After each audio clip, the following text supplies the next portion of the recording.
Very good morning, all of you. Today is an important day. Actually, it is being celebrated as World Fisheries Day, and we have two speakers. One myself, and the other speaker is Dr. V.S. Chandrasekharan. He was a principal scientist in SIVA, Central Institute of Dragon's for Aquaculture in Chennai. He has been associated with us for almost 30 years of our journey, and he is one of our important resource person for all our fishery as well as coastal related programs. Now I welcome Dr. Chandrasekharan to give a inaugural address for this World Fisheries Day. Sir, please. Thank you, Dr. Ramasubramanian. Good morning to all. It's my pleasure and honor to participate in this World Fisheries Day celebration organized by MS Swaminathan Research Foundation. So, as Dr. Ramasubramanian told, I have been associated with MSSRF for quite long time, and I have also attended many meetings, and again, it's my pleasure to share some information related to World Fisheries Day today. So I think since many people are there from Tamil Nadu, better I will talk both in English and Tamil. அனைவருக்கும் வணக்கம். இன்று வந்து உலக மீன் வள நாள் 21 November. இது ஏன் வந்து இதை கொண்டாடுறோம் அப்படின்னு சொல்லியும் இதுல நம்ம என்னென்ன முக்கியமான பாயிண்ட்ஸ் எல்லாம் வந்து நம்ம சிலதெல்லாம் ஞாபகம் வச்சுக்கணும்னு சொல்லி நான் இன்னைக்கு ஒரு 10-15 நிமிஷத்துல நான் உங்களுக்கு சொல்லி முடிச்சிடுறேன். The theme of the World Fisheries Day 2025 is Blue Transformation, Strengthening Small Scale and Sustainable Fisheries. அது இந்த வருஷத்தோட வேர்ல்டு ஃபிஷரிஸ் டேயோட தீம் என்னன்னாக்கா நீல மாற்றம். நீலனா கடல் பொதுவா, இல்லை நீர் மாற்றம்னா அதுல வந்து நமக்கு அதுல இருந்து கிடைக்கக்கூடிய ரிசோர்சஸ் வந்து எவ்வளோ ஒரு சஸ்டைனபிளா நம்ம அதை வந்து எக்ஸ்ப்ளாய்ட் பண்ண முடியும் அப்படிங்கிறது ஒண்ணு. ஸோ சிறிய அளவிலான மற்றும் தொடர்ந்து நிலைத்திருக்கும் மீன் வளங்களை பலப்படுத்துதல். சிறிய அளவிலான பாருங்க, இப்போ வந்து ஃபிஷரிஸ்ல வந்து உங்களுக்கு small scale fisheries, industrial fisheries, இந்த மாதிரி ரெண்டா பிரிக்கலாம். இண்டஸ்ட்ரியல் ஃபிஷரிஸ்னா பெரிய பெரிய கப்பல் எல்லாம் வந்து டன் கணக்கில் மீனை எடுத்து சிலதெல்லாம் அதிலே ப்ராசஸ் பண்ணி கூட அங்கிருந்து எக்ஸ்போர்ட் பண்ணலாம். ஆனால் வந்து இப்போ நம்ம உலகம் பூராவுமே ஸ்மால் ஸ்கேல் ஃபிஷரிஸ்க்கு சிறிய அளவில் வந்து மீன் பிடிக்கும் தொழில் அல்லது மீன் வளர்ப்பு, ஸோ இதுதான் இம்பார்ட்டன்ஸ் கொடுக்குறோம். ஏன்னா வந்து நம்ம மக்கள் வந்து நிறைய பேர் அந்த தொழிலில் தான் வந்து ஈடுபட்டிருக்காங்க. அதனால வந்து உலகத்தில் இருக்கிற மீன் சம்பந்தமான எல்லா ஆர்கனைசேஷன்ஸும் வந்து இந்த small scale fishing and aquaculture தான் இம்பார்ட்டன்ஸ் கொடுத்துட்டு இருக்கிறோம். ஸோ இதை வந்து சஸ்டைனபிள் எக்ஸ்ப்ளாய்டேஷன் ஆர் மேனேஜ்மெண்ட் அப்படின்னாக்கா இது தொடர்ந்து நிலைத்திருக்கும். இப்ப பொன் முட்டையிடும் கதை உங்களுக்கு எல்லாம் தெரியும். ஸோ அது மாதிரி இல்லாம நம்ம வந்து டெய்லி நமக்கு வந்து ஃபிஷ் வந்து தொடர்ந்து ஸ்டாண்டர்டா வந்து நமக்கு கிடைக்கணும்னா அதுக்குரிய சில வழிமுறைகள்லாம் இருக்கு. அதை நம்ம எப்படி ஃபாலோ பண்ணணும். இது வந்து ஒரு முக்கியமான வந்து தீம்ல ஒரு ஆஸ்பெக்ட். இது இன்னொன்று வந்து லைவ்லிஹுட். இந்த மீனவர் சமுதாயங்கள் வந்து இந்த மீன்பிடி தொழிலில், கடலாக இருந்தாலும் சரி, ஃப்ரெஷ் வாட்டர்ல இருந்தாலும் சரி, இந்த மீன்பிடி தொழிலில் ஈடுபட்டவர்களுடைய வாழ்வாதாரத்தை வந்து நம்ம எப்படி பாதுகாக்கிறது அப்படின்னு சொல்லி. ஏன்னா இந்த மீன்பிடி தொழில் தான் உலகத்துல இருக்கிற எல்லா தொழில்களிலும் மிகவும் ஆபத்தானது. Top 10 dangerous professions of the world அப்படின்னு நீங்க கூகுள் பண்ணி பார்த்தீங்கன்னா தெரியும். நம்பர் 1 இருக்கிறது வந்து ஃபிஷிங் தான்.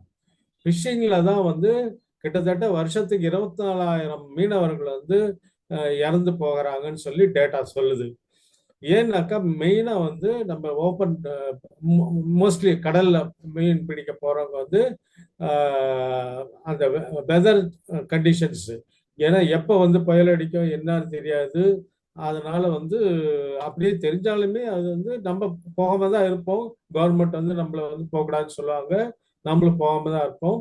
அப்படி இருந்துமே வந்து வருஷத்துக்கு 24,000 மீனவர்கள் சாவறாங்கனாக்கா இது வந்து ஒரு ரிஸ்கி ப்ரொஃபஷன், டேஞ்சரஸ் ப்ரொஃபஷன் சொல்லி இதனுடைய மீன் வளத்தை நம்ம பாதுகாக்கிறது பத்தியும் மீனவர்களுடைய பாதுகாப்பு பத்தியும் இது ரெண்டு தான் ரொம்ப முக்கியமானது.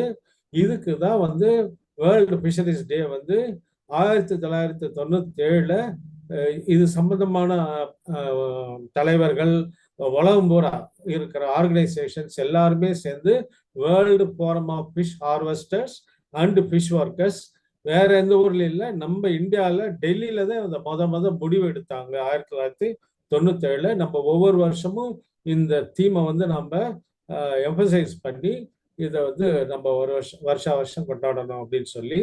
ஸோ இந்த வருஷத்துக்குரிய தீம் தான் நான் ஆல்ரெடி சொல்லிட்டேன். இதுல இருந்து ஒரு ஒரு ஊர்லயே வந்து கொஞ்சம் மாடிஃபை பண்ணிக்குவாங்க அந்த தீமை. இந்தியாவில் வந்து நமக்கு அதை கொஞ்சம் மாடிஃபை பண்ணி India's blue transformation strengthening value addition in seafood export. அதாவது மீன்வள பாதுகாப்பு, மீனவர்களின் பாதுகாப்பு, அது மட்டும் இல்லாம நம்ம வந்து கண்ட்ரி நிறைய நம்ம வெளிநாடுகளுக்கு ஏற்றுமதி செய்கிறோம். ஸோ அந்த மாதிரி செய்யும்போது அந்த ஏற்றுமதி செய்கிற மீன் பொருட்களை வந்து வேல்யூ ஆடட் மதிப்பு கூட்டி அதை வந்து எந்த அளவுக்கு நம்ம எக்கனாமிக்கா பொருளாதார ரீதியாக அதுல இருந்து நம்ம நாட்டுக்கு நம்மளுக்கு மீனவ சமுதாயத்துக்கு அதுல இருந்து நமக்கு வருமானம் கிடைக்கிறதுக்கு வழிவகுக்க முடியுங்கிறது தான் நம்ம இந்தியாவில் இந்த வருஷத்துடைய இந்த வேர்ல்டு ஃபிஷரிஸ் டேயோட தீமா நம்ம இது பண்ணியிருக்கோம். ஸோ இதுல வந்து பாத்தீங்கன்னா ஃபர்ஸ்ட் பாருங்க, த்ரெட்ஸ் ஃபேசிங் ஃபிஷரிஸ், மீன் வளத்துக்கு என்னென்ன அச்சுறுத்தல்கள் இருக்குது. ஃபார் எக்ஸாம்பிள் வந்து ஓவர் ஃபிஷிங், இல்லீகல் ஃபிஷிங், இது மாதிரி நிறைய இருக்குது. இல்லீகல் ஃபிஷிங்னாக்கா வந்து நம்ம இப்போ மீன்பிடி தடை காலம் இருக்கு, மீன்பிடி தடை இடங்கள் இருக்குது, அந்த மாதிரி இடத்துல வந்து மீனை பிடிக்கிறது அதெல்லாம் வந்து இல்லீகல் ஃபிஷிங் கணக்கில் வரும். நம்ம ஒன்றுமே இல்லை, இந்தியாவில் வந்து நம்ம மோஸ்ட்லி ஸ்மால் ஸ்கேல் ஃபிஷிங் தான் பண்ணுறோம். ஆனால் வெளிநாட்டிலலாம் பார்க்கும்போது இன்டர்நேஷ்னலாக வந்து ஃபிஷிங்கில் வந்து நிறைய இல்லீகல் ஃபிஷிங் நடக்குது. அன்ரிப்போர்ட்டட் அன்ரெகுலேட்டட் ஃபிஷிங், ஐயூன்னு சொல்லுவாங்க. ஸோ இதெல்லாம் அதிக அளவில் நடக்குது. அப்புறம் வந்து ஃபிஷிங் மெத்தட்ஸ்லேயே வந்து பாம்பை போட்டு மீனை பிடிக்கிறது, இல்லை எலக்ட்ரிசிட்டி யூஸ் பண்ணி மீன் பிடிக்கிறது, இந்த மாதிரி மெத்தட்ஸ்லாம் இருக்கு. இதில் பார்த்தீங்கன்னா ஒரு இடத்துல போட்டு பாம்பு போட்டு மீன்லாம் மிதந்து செத்து போகும். அதில் வந்து நமக்கு தேவையான பெரிய மீனை மட்டும் எடுத்துக்கிட்டு மீதி சின்ன மீன்லாம் விட்டுறது, அது எல்லாமே அநியாயமாக கொள்றது. ஸோ இந்த மாதிரி வந்து இதெல்லாம் வந்து ஒரு நல்ல ஃபிஷிங் மெத்தட் கிடையாது. அதெல்லாம் உலகம் பூரா பேன் பண்ணியிருக்காங்க. ஸோ அதை வந்து ஒழுங்காக கடைபிடிக்கணும். ஆனால் வந்து நிறைய கடைபிடிக்காம இதை டிவியேஷன்லாம் போயிட்டு இருக்கு. ஸோ அதெல்லாம் தான் வந்து நம்ம எம்பசைஸ் பண்ணிட்டு இருக்கிறோம் ஒவ்வொரு வருஷமும். இப்போ ஓவராலா மீன் ஃபிஷ் ப்ரொடக்ஷன் பார்த்தீங்கன்னா உலகத்துல இந்த கீழே ப்ளூ கலர்ல தெரியுது பாருங்க, லைட் ப்ளூ கலர், அது வந்து உங்களுக்கு மெரைன் கடல்ல இருந்து மீன் பிடிப்பு. இது பாருங்க, வருஷம் 1950ல இருந்து அழகா அது அதிகமாயிட்டே போச்சு. அதுக்கப்புறம் 1900க்கு அப்புறம் பார்த்தீங்கன்னா அது அதிகமாகலை, அப்படியே ஸ்டாக்னேட் ஆயிடுச்சு. சில சமயத்துல குறைஞ்சது, ஆனா ஏறவே இல்லை. ஆனா ஓவராலா பாத்தீங்கன்னா ஃபிஷ் ப்ரொடக்ஷன் நமக்கு கூட போயிட்டே இருக்கு. ஏன் போயிட்டு இருக்குனாக்கா, நம்ம நேச்சுரலா கிடைக்கிற ஃபிஷ் நம்மளால வந்து மேனேஜ் பண்ண முடியல. சரி, stock natural fish population is dwindling, so the captured fishery is getting reduced or stagnant. So to compensate that, we are compelled to go for aquaculture, and our aquaculture production started increasing from 1982 onwards. Now whole of the world and in India also 50% of the fish available for us for consumption, human consumption or any other purpose, that is being contributed 50% from aquaculture. அது இப்ப பாத்தீங்கன்னா மீன் பிடிக்கிறது கொஞ்சம் கொஞ்சமா அதிகமாயிட்டு போயிடுச்சு. 1990க்கு அப்புறம் பாத்தீங்கன்னா மீன் கிடைக்கிறது குறைஞ்சிருச்சு, இல்லாட்டா அப்படியே நிக்குது. அதனால வந்து நம்ம மீன் உற்பத்தி ஜனத்தொகை அதிகமாகும்போது மீன் உற்பத்தி நமக்கு கூட போய் ஆகணும். அதுக்கு என்ன வழினாக்கா மீன் வளர்ப்பு. அதனால தான் ஃபிஷரிஸ் அண்ட் அக்வாகல்ச்சர். முந்தி வந்து கேப்சர் ஃபிஷரிஸ், கல்ச்சர் ஃபிஷரிஸ்ன்னு சொன்னாங்க. இப்போ அந்த டேர்ம்ஸ் வந்து மாற்றி ஃபிஷரிஸ் அண்ட் அக்வாகல்ச்சர்னு பண்ணியிருக்காங்க. ஸோ இது ரெண்டுமே வந்து நமக்கு முக்கியம். இப்போ ஓவர் ஃபிஷிங், சில மீன்கள்லாம் வந்து பார்த்தீங்கன்னாக்கா நிறைய பிடிச்சி அது வந்து அந்த ஃபிஷரி மீன் வளமே அழிஞ்சு போச்சு. சிலது அது என்னன்னா ஹை வேல்யூடு ஸ்பீஷிஸ் அப்படின்னு சொல்லுவாங்க. பாருங்க, இந்த ஆரஞ்சு கலர்ல இருக்கிறது ஓவர் ஃபிஷிங். இது வந்து 1974 கொஞ்சமா தான் இருந்துச்சு. ஆனா 2021 பாருங்க எவ்வளவு அதிகமாயிடுச்சு. அது வந்து அன்சஸ்டைனபிள். இது வந்து ஒரு வரவேற்கத்தக்க மீன் பிடிக்கும் இது ட்ரெண்ட் கிடையாது. அதே மாதிரி மேக்சிமம் சஸ்டைனபிள் ஈல்டுன்னு ஒன்று இருக்குது. அது அந்த கால்குலேஷன் பண்ணுவாங்க. அது மீன் வந்து நேச்சுரலா வந்து இனப்பெருக்கம் அடைஞ்சு அதனுடைய பாப்புலேஷன் எவ்வளோ ஆகுது, நாம் எவ்வளோ பிடிக்கிறோம். அது பாப்புலேஷன் அதிகமாகி நம்ம பிடிக்கிறது கம்மி ஆயிடுச்சுன்னா ஓவராலா பாப்புலேஷன் அதிகமாகும். அது பாப்புலேஷன் அதிகமாகிறதோட நம்ம பிடிக்கிறது அதிகமாயிடுச்சுனாக்கா பாப்புலேஷன் குறைஞ்சிடும். அதான் கான்செப்ட். அதை பேஸ் பண்ணி தான் மேக்சிமம் சஸ்டைனபிள் ஈல்டு ஃபிஷிங் அதெல்லாம் சொல்றது. ஸோ அண்டர் ஃபிஷிங், சிலதெல்லாம் மீனே பிடிக்காம இருந்தோம். சில வெரைட்டி எல்லாம் வந்து நமக்கு இதையே பிடிக்கணும்னு சொல்லி விட்டுட்டு இருந்தோம். ஆனா இப்போ அதுவுமே வந்து குறைஞ்சு போச்சு. ஸோ இதுல இருந்து என்ன சொல்றேன்னாக்கா, நம்ம மீன் பிடிக்கிறது வந்து அதிகமாயிட்டே போகுது. ஏன்னா தேவைகள் அதிகமாக போறதுனால மீன் பிடிக்கிறது அதிகமாயிட்டே போகுது. அதனால வளம் வந்து குறைஞ்சிக்கிட்டே வருது.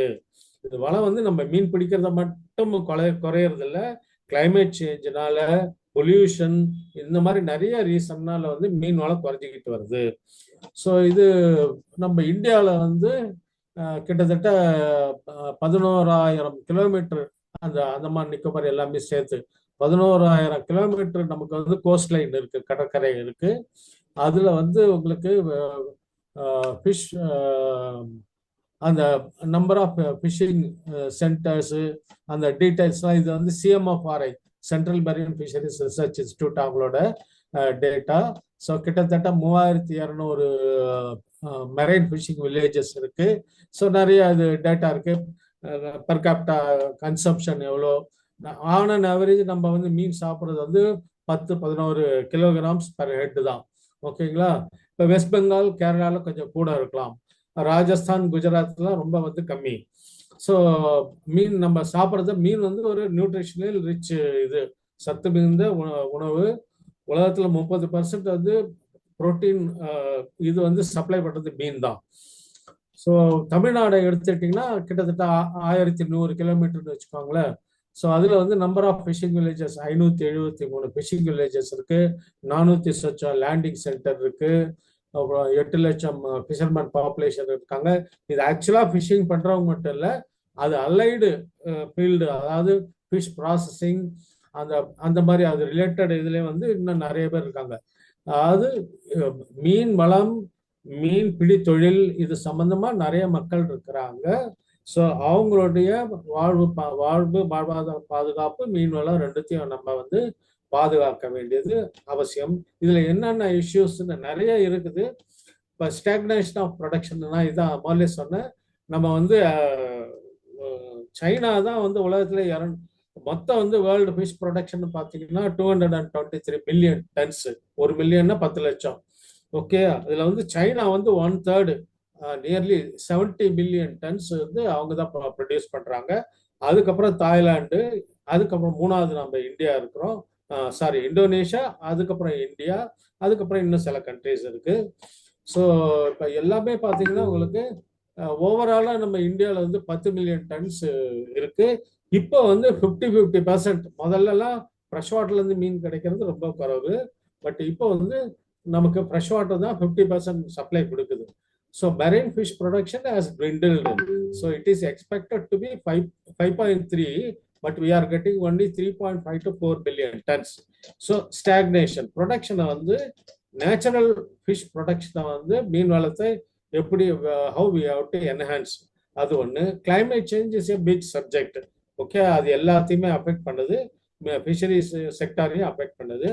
அப்புறம் இந்த ஓவர் எக்ஸ்பிளாய்டேஷன், இல்லீகல் ஃபிஷிங், நான் அதை ஆல்ரெடி உங்களுக்கு இப்போ சொன்னேன்.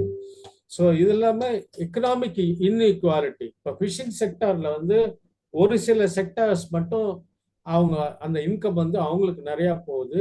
ஈக்விட்டி டிஸ்ட்ரிபியூஷன் இல்லை. எல்லா ஃபிஷரிஸ்ல இன்வால்வ் ஆகிற எல்லாருக்கும் வந்து ஈக்விட்டி டிஸ்ட்ரிபியூஷன் இல்லை. சஸ்டைனபிள் மேனேஜ்மெண்ட் இப்போ என்னன்னா பார்த்தீங்கன்னா, டெவலப்டு கண்ட்ரீஸ்லாம் வந்து பக்காவா ரூல்ஸ் அண்ட் ரெகுலேஷன் வந்து இருக்கும். அது எவ்வளோ ஃபிஷ் அவைலபிளாக இருக்கு, எவ்வளோ பிடிக்கலாம், எவ்வளோ வந்து நம்ம வந்து அதை பாதுகாக்கணும் அப்படின்னு ரொம்ப பக்காவாக சில கண்ட்ரீஸ்ல இருக்கு. ஆனால் உலகத்தில் இருக்க எல்லா கண்ட்ரியுமே அப்படி கிடையாது. நம்ம இந்தியா வந்து மோசம் கிடையாது. இந்தியாவிலேயும் நம்ம வந்து க்ளோஸ்டு ஃபிஷிங் சீசன் எல்லாமே வச்சு பண்ணிட்டு இருக்கோம். ஆனால் இன்னும் அதை பண்றதுக்கு நிறைய ஸ்கோப் இருக்கு, அதை பண்ணணும். கவர்மெண்ட் வந்து சென்ட்ரல் கவர்மெண்ட் சைட்லேயும் ஸ்டேட் கவர்மெண்ட் சைட்லேயும் நிறைய இதுக்காக ரெகுலேஷன்ஸு அண்ட் வெல்ஃபேர் ப்ரோக்ராம்ஸ் நிறைய கொடுத்துட்டு இருக்காங்க. பிரதம மந்திரி மத்ஸ்ய சம்பதா யோஜனான்னு ஒரு 5 வருஷத்துக்கு அது போச்சு, அது முடிச்சிருச்சு. அப்புறம் வந்து நேஷனல் ஃபிஷரிஸ் பாலிசி 2020 வந்து கம்ப்ளீட்டா இதை வந்து ரிவைவ் பண்ணி இன்னும் நம்மளுக்கு வந்து என்ன ஃபர்தரா மேனேஜ்மெண்ட் ஸ்ட்ராட்டஜிஸ் வந்து பிளான் பண்ணணும்னு சொல்லி we have been progressing well in the sustainable fisheries production and welfare of the fishing community all over our country.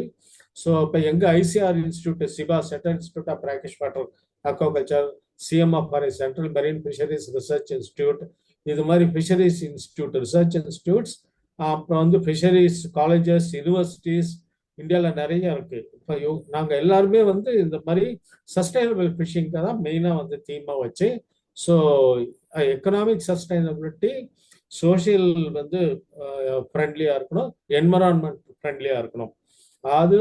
அதுல வந்து பொருளாதாரம் நமக்கு ரிட்டர்ன்ஸ் வந்து நல்லா கிடைக்கணும். அதே சமயம் சுற்றுச்சூழலை வந்து அஃபெக்ட் பண்ணாம இருக்கணும். ஸோ இதெல்லாம் தான் நம்ம கான்செப்டை வச்சு அதை வந்து சஸ்டைனபிள் ஃபிஷரிஸ் டெவலப்மெண்ட் வந்து பண்ணிட்டு இருக்கிறோம். எம்எஸ் சுவாமிநாதன் ஃபவுண்டேஷன் எனக்கு தெரிஞ்சு 1990 கோஸ்டல் ரிசர்ச் சென்டர்னு doctor Selvam he was heading.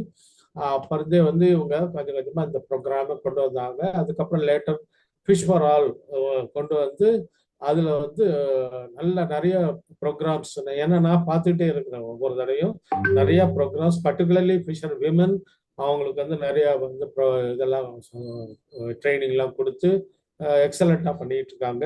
ரீசெண்டாக IUCN international union for conservation of nature and natural resources அவங்களுடைய வந்து அவார்டு வந்து கொடுத்துருக்காங்க. எதுக்குனாக்கா சீ டர்ட்டில் வந்து கன்சர்வேஷன், அது ஃபிஷிங்க்கும் சீ டர்ட்டில் கன்சர்வேஷனுக்கும் கான்ஃப்ளிக்ட் இருக்கும், அதை பேலன்ஸ் பண்ணி எப்படி பண்றதுன்னு சொல்லி எம்எஸ்ஆர் சார்பா அதை அருமையாக பண்ணி அதை பண்ணியிருக்காங்க. அது இல்லாமல் வேல்யூ ஆடட் ப்ராடக்ட்ஸு இது மாதிரி நிறைய பண்ணிட்டு இருக்காங்க. அது அப்கோர்ஸ் டாக்டர் ராமசுப்ரமணியம் சொல்லுவார். ஸோ இது டைம் இல்லாதனால நான் எவ்வளோ குயிக்காக முடியுமோ முடிச்சிட்டேன். Thank you very much. இதில் ஏதாவது கொஸ்டின் இருந்துச்சுன்னா நீங்கள் நோட் பண்ணி வச்சுக்கோங்க. நம்ம டாக்டர் ராமசுப்ரமணியம் ப்ரெசன்டேஷன் முடிஞ்சதுக்கப்புறம் then we will discuss. Thank you very much. Thank you sir. Detailed presentation on fisheries day. இன்னைக்கு வந்துட்டு உலக மீன்வள தினம் மட்டுமல்ல, மீனவர் தினம். அனைவருக்கும் மீனவர் தின வாழ்த்துக்கள். அதே சமயத்தில் MS சுவாமிநாதன் அவர்களின் 100ஆண்டு விழாவை நினைவு கூறும் வகையாக இந்த இணைய வழி கலந்துரையாடல் நிகழ்ச்சி நம்ம ஏற்பாடு செஞ்சுருக்கோம். இது வந்து 16வது இணைய வழி கலந்துரையாடல் நிகழ்ச்சி. இதில் ஃபர்ஸ்ட் செஷன் வந்துட்டு நம்ம இனாகுரல் இந்த துவக்க உரை வழங்கியதற்கு முனைவர் சந்திரசேகர் அவர்களுக்கு நன்றியை தெரிவித்துள்ளோம். Next we go for the thematic session. The great pleasure to warm welcome to our MSRF senior fellow Dr. Ramasubramaniam to facilitate thematic session on conservation and management of mangrove, the wetland in India. He has conducted extensive survey and restoration of regradable mangrove in Andhra Pradesh. He has published more than 20 peer journal articles. He involved in national and state level committee environment and wetland management. இப்போ நம்ம அடுத்த session பார்த்தீங்க அப்படின்னா இதுதான் நம்மளோட கருத்து நடைபெறும் session. இதில் நீங்கள் வந்துட்டு இந்த கருத்தரங்கத்தில் அதை எடுத்து சொல்றதுக்காக வந்திருக்கிறது MS சுவாமிநாதன் ஆராய்ச்சி நிறுவனத்தின் மூத்த சகா முனைவர் R. ராமசுப்ரமணியம் அவர்கள். இதில் அவங்க சொல்ல போகிற டாபிக் என்னன்னா இந்தியாவில் சதுப்பு நிலம் மற்றும் ஈர நிலங்களின் பாதுகாப்பு மற்றும் வேளாண்மை ஒரு முக்கியத்துவம் என்ன அப்படிங்கிறத பத்தி சொல்ல போறாங்க. இவங்களை பத்தி சொல்லணும் அப்படின்னா, ஒரு விரிவான ஆய்வின் மூலம் ஆந்திர பிரதேசத்துல சிதைந்த சதுப்பு நிலங்களை மறுசீரமைப்பு செய்த பெருமை இவர்களை சாரும். அது மட்டுமல்லாது 20க்கும் மேற்பட்ட மதிப்பாய்வு கட்டுரைகளை வெளியிட்டுள்ளார். அதே சமயத்தில் தேசிய மற்றும் மாநில அளவிலான சுற்றுச்சூழல் மற்றும் ஈரநில மேலாண்மை குறித்து குழுக்களில் ஈடுபட்ட பெருமைக்கு உரியவர் முனைவர் ராமசுப்பிரமணியம் அவர்களை உரையாற்றுமாறு அன்புடன் அழைக்கிறேன்.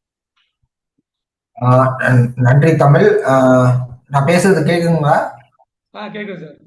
Slide is visible? Yes sir. I request the participants, is it okay in speaking in Tamil or I can speak in English? If you tell, I can do it. Because sir mostly Tamil பேசினாரு, so I don't know how many of you understand Tamil. இல்லைன்னா இங்கிலீஷ்ல பேசணும்னாலும் சொல்லுங்க. Sir both ரெண்டுத்துலயும் கொஞ்சம் தமிழ் கொஞ்சம் English கலந்த மாதிரி பேசலாம். Thank you very much. நான் தமிழ்லையும் இங்கிலீஷ்லையும் கொஞ்சம் கலந்து பேசுகிறேன். ஸோ இன்னைக்கு world today is being celebrated as world fisheries day. And நம்ம சந்திரசேகர் சார் சொன்ன மாதிரி it is very important resource. ஆக்சுவலாக ப்ரோட்டீன் சப்ளிமெண்ட் பார்த்தீங்கன்னா மேஜராக நமக்கு கொடுக்கக்கூடியது இயற்கையாக மீன் வளம். அந்த மீன் வளத்தை we have to protect. அந்த மீன் வளத்தை எப்படி எல்லாம் ப்ரொடெக்ட் பண்ணலாம் சார் டீட்டெயிலாக சொன்னாரு. அதுல பிகாஸ் இந்த இந்தியா கான்டாக்ட்ல பாத்தீங்கன்னா நம்ம we are working more closely with the artisanal fishermen as well as fisher women for value addition. And the small scale fishers, they are actually highly vulnerable because of so many reasons. Sir சொன்ன மாதிரி pollution, then sea level rise, climate change. அதுல one of the major cause is the degradation of ecosystems. So the coastal fisheries நல்லா வர்றதுக்கு அந்த coastal ecosystems like mangroves play a major role. அதை பத்தி தான் today we are going to speak. Actually MS Swaminathan Research Foundation professor வந்து 1989 when he started Coastal Systems Research Program was the first program area. We started working in Pichavaram mangrove wetland. So from that day onwards, we are moving almost 35 years of work on mangroves. So when we started our work, most of the mangrove wetlands in India as well as globally were highly degraded, more than 50%. If you see the earlier assessments, 1 to 2% of the mangrove areas were degraded, and now it has come down to 0.6%.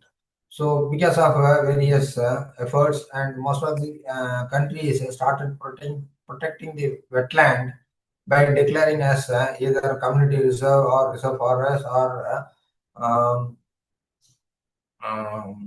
biosphere reserve, or they are given so many protected categories. So because of that, now the rate of degradation has come down.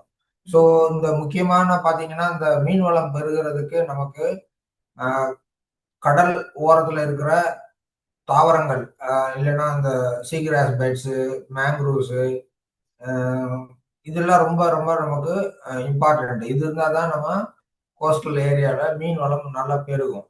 MS Swaminathan foundation நாங்கள் வந்து ஒரு 35 வருஷத்துக்கு முன்னாடி மீனவ மக்களுக்காகவும் இந்த கடலோர கிராமங்களை பாதுகாப்பதற்காகவும் மேங்க்ரூவ்ஸ் அது மாதிரி சீகிராஸ் பெட்ஸ் இதெல்லாம் வந்து மக்களினுடைய பங்களிப்போட ப்ரொடெக்ட் பண்ணணுன்றதுக்காக நாங்கள் 35 வருஷத்துக்கு முன்னாடி நாங்கள் ஸ்டார்ட் பண்ண ஒர்க்கு.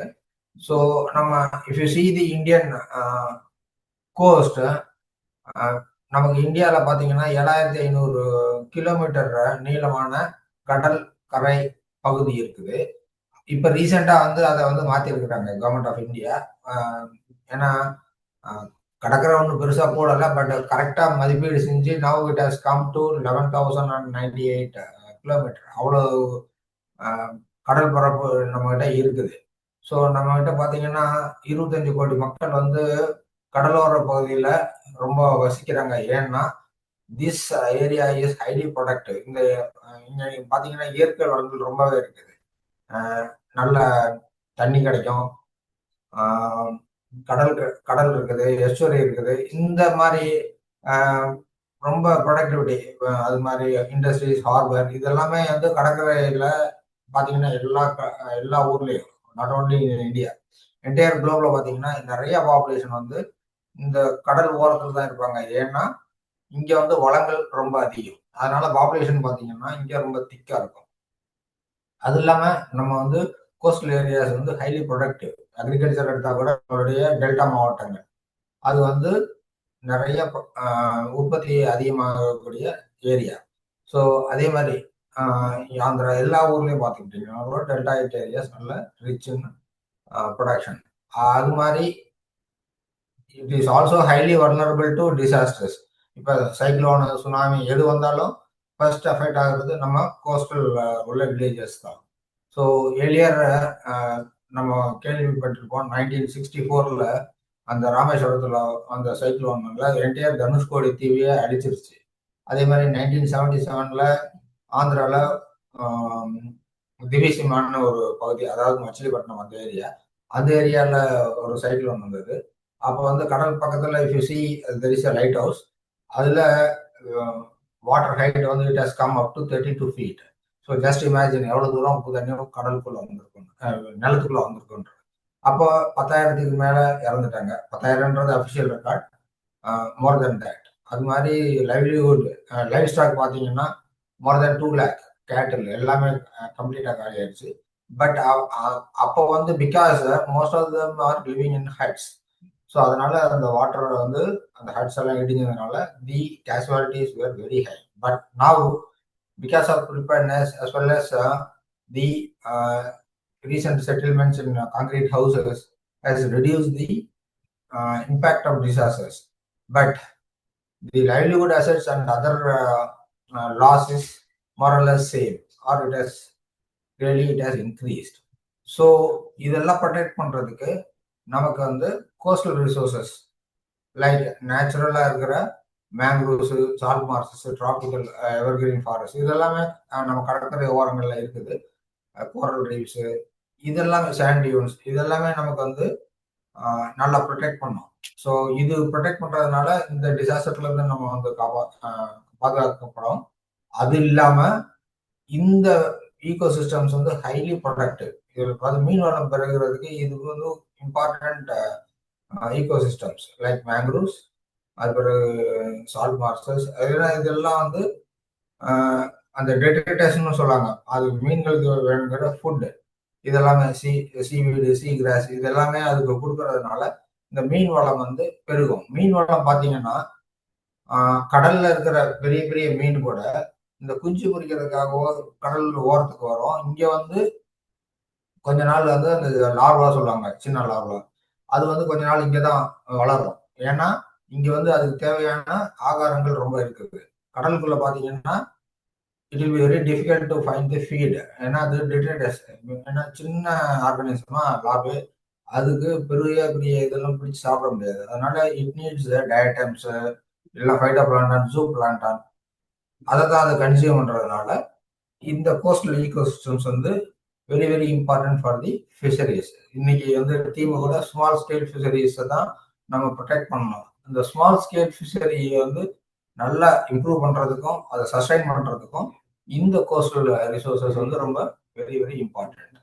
நான் முந்தைய சொன்ன மாதிரி இதுதான் கோஸ்டல் ஈகோசிஸ்டம். பார்த்தீங்கன்னா கோஸ்டல்ல கடலுக்குள்ள வந்து கடல்வாழ் தாவரங்கள், இந்த சீ கிராஸ், சீ வீடு இதெல்லாம் கடலுக்குள்ள இருக்கும்.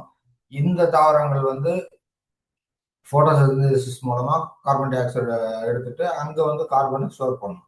அதே மாதிரி கடல் ஓரத்துல சதுப்பு நில காடுகள், மேங்க்ரூவ்ஸ், சால்ட் மார்சஸ் இதெல்லாமே இருக்கும். இது வந்து நிறைய ஃபங்க்ஷன். மேங்க்ரூவ்ஸ் பார்த்தீங்கன்னா மோர் தென் 70 ஈகோசிஸ்டம் சர்வீசஸ் நமக்கு அளிக்கும். ஸோ அதுல முக்கியமானது கோஸ்டல் ப்ரொடெக்ஷன். சைக்ளோன், சுனாமி வரும்போது இந்த மேங்க்ரூவ்ல இருக்கிற வேர்கள் இல்லைன்னா அந்த சால்ட் மார்சஸ், இந்த பிளான்ஸ் வந்து என்ன பண்ணணும்னா மண்ணரிப்பை தடுக்கும். அது மாதிரி சைக்ளோன் சுனாமி வரும்போது வாட்டர் வேகமாக வர்றத கொஞ்சம் அந்த ஸ்பீடை குறைச்சி மேங்களூர்ஸ் பக்கத்தில் அல்ல மேங்களூர்ஸ் உள்ள இருக்கிற வில்லேஜஸ் அதெல்லாமே ப்ரொடெக்ட் பண்ணோம். இப்போ நம்ம 2004 டிசம்பர் சுனாமியில் பார்த்தீங்கன்னா பிச்சாவரம் பக்கத்தில் கொஞ்சம் வந்து அழிவு கம்மி தான். ஏன்னா அங்கே மேங்களூர்ஸ் வந்து நல்லா ப்ரொடெக்ட் ஆகியிருந்தது. ஆனால் அதே இது அக்கரைப்பேட்டை நாகப்பட்டினத்தில் பார்த்தீங்கன்னா there was a huge human loss. So ஏன்னா அங்கே ஒரு பேரியரே இல்லை. That is one of the reasons. அது பிறகு as I already told it's a carbon sink. So இந்த பிளான்ட்ஸ் வந்து அந்த சாயில் வந்து ரொம்ப லூஸாக இருக்கிறதுனால whatever the litter falls, அந்த இலை தலை அதெல்லாம் மக்கி பூமிக்கு அடியில் போய் ஸ்டோர் ஆகிரும். ஏன்னா இந்த ஏரியாவில் பார்த்தீங்கன்னா தண்ணி வந்து எப்பயுமே இருக்கிறதுனால பூமிக்கு கீழே ஆக்சிஜன் இருக்காது. ஸோ கார்பன் உள்ள போன கார்பன் அப்படியே இருக்கும். சப்போஸ் இந்த செடியெல்லாம் வெட்டிட்டோம், ஸோ இது வெட்டினா என்ன ஆகும், அங்கே தண்ணி இல்லை, ஸோ அழிஞ்சு போச்சு, அங்கே ஆக்சிஜன் ஃப்ரீயாக கிடைக்கும். அதனால உள்ள இருக்கிற கார்பன் எவ்வளோ ஸ்டோர் ஆகிருந்ததோ அதெல்லாமே ஸ்லோவாக வெளியே வர ஆரம்பிக்கும். ஸோ அதனால நம்ம இந்த climate change, global warming, carbon dioxide levels அட்மாஸ்பியர்ல கூடுது இதெல்லாம் சொல்றோம்ல. ஸோ அதுக்கு கான்ட்ரிபியூட் பண்ணோம். அதுக்காக தான் மெயினாக வந்து இந்த ரிசோர்சஸ், அந்த மேங்க்ரூவ்ஸ், சீகிராஸ் பெட்ஸ், சால்ட் மார்சஸ் இதை வந்து நம்ம வந்து ப்ரொடெக்ட் பண்ணணுன்றது தான் நாங்கள் முதல்ல இருந்து இங்கே வந்து மக்களின் பங்களிப்போட with the participation of the local communities we are doing in mostly in Tamil Nadu, Andhra and Orissa. இந்த 3 ஸ்டேட்ல நிறைய பண்ணியிருக்கோம்.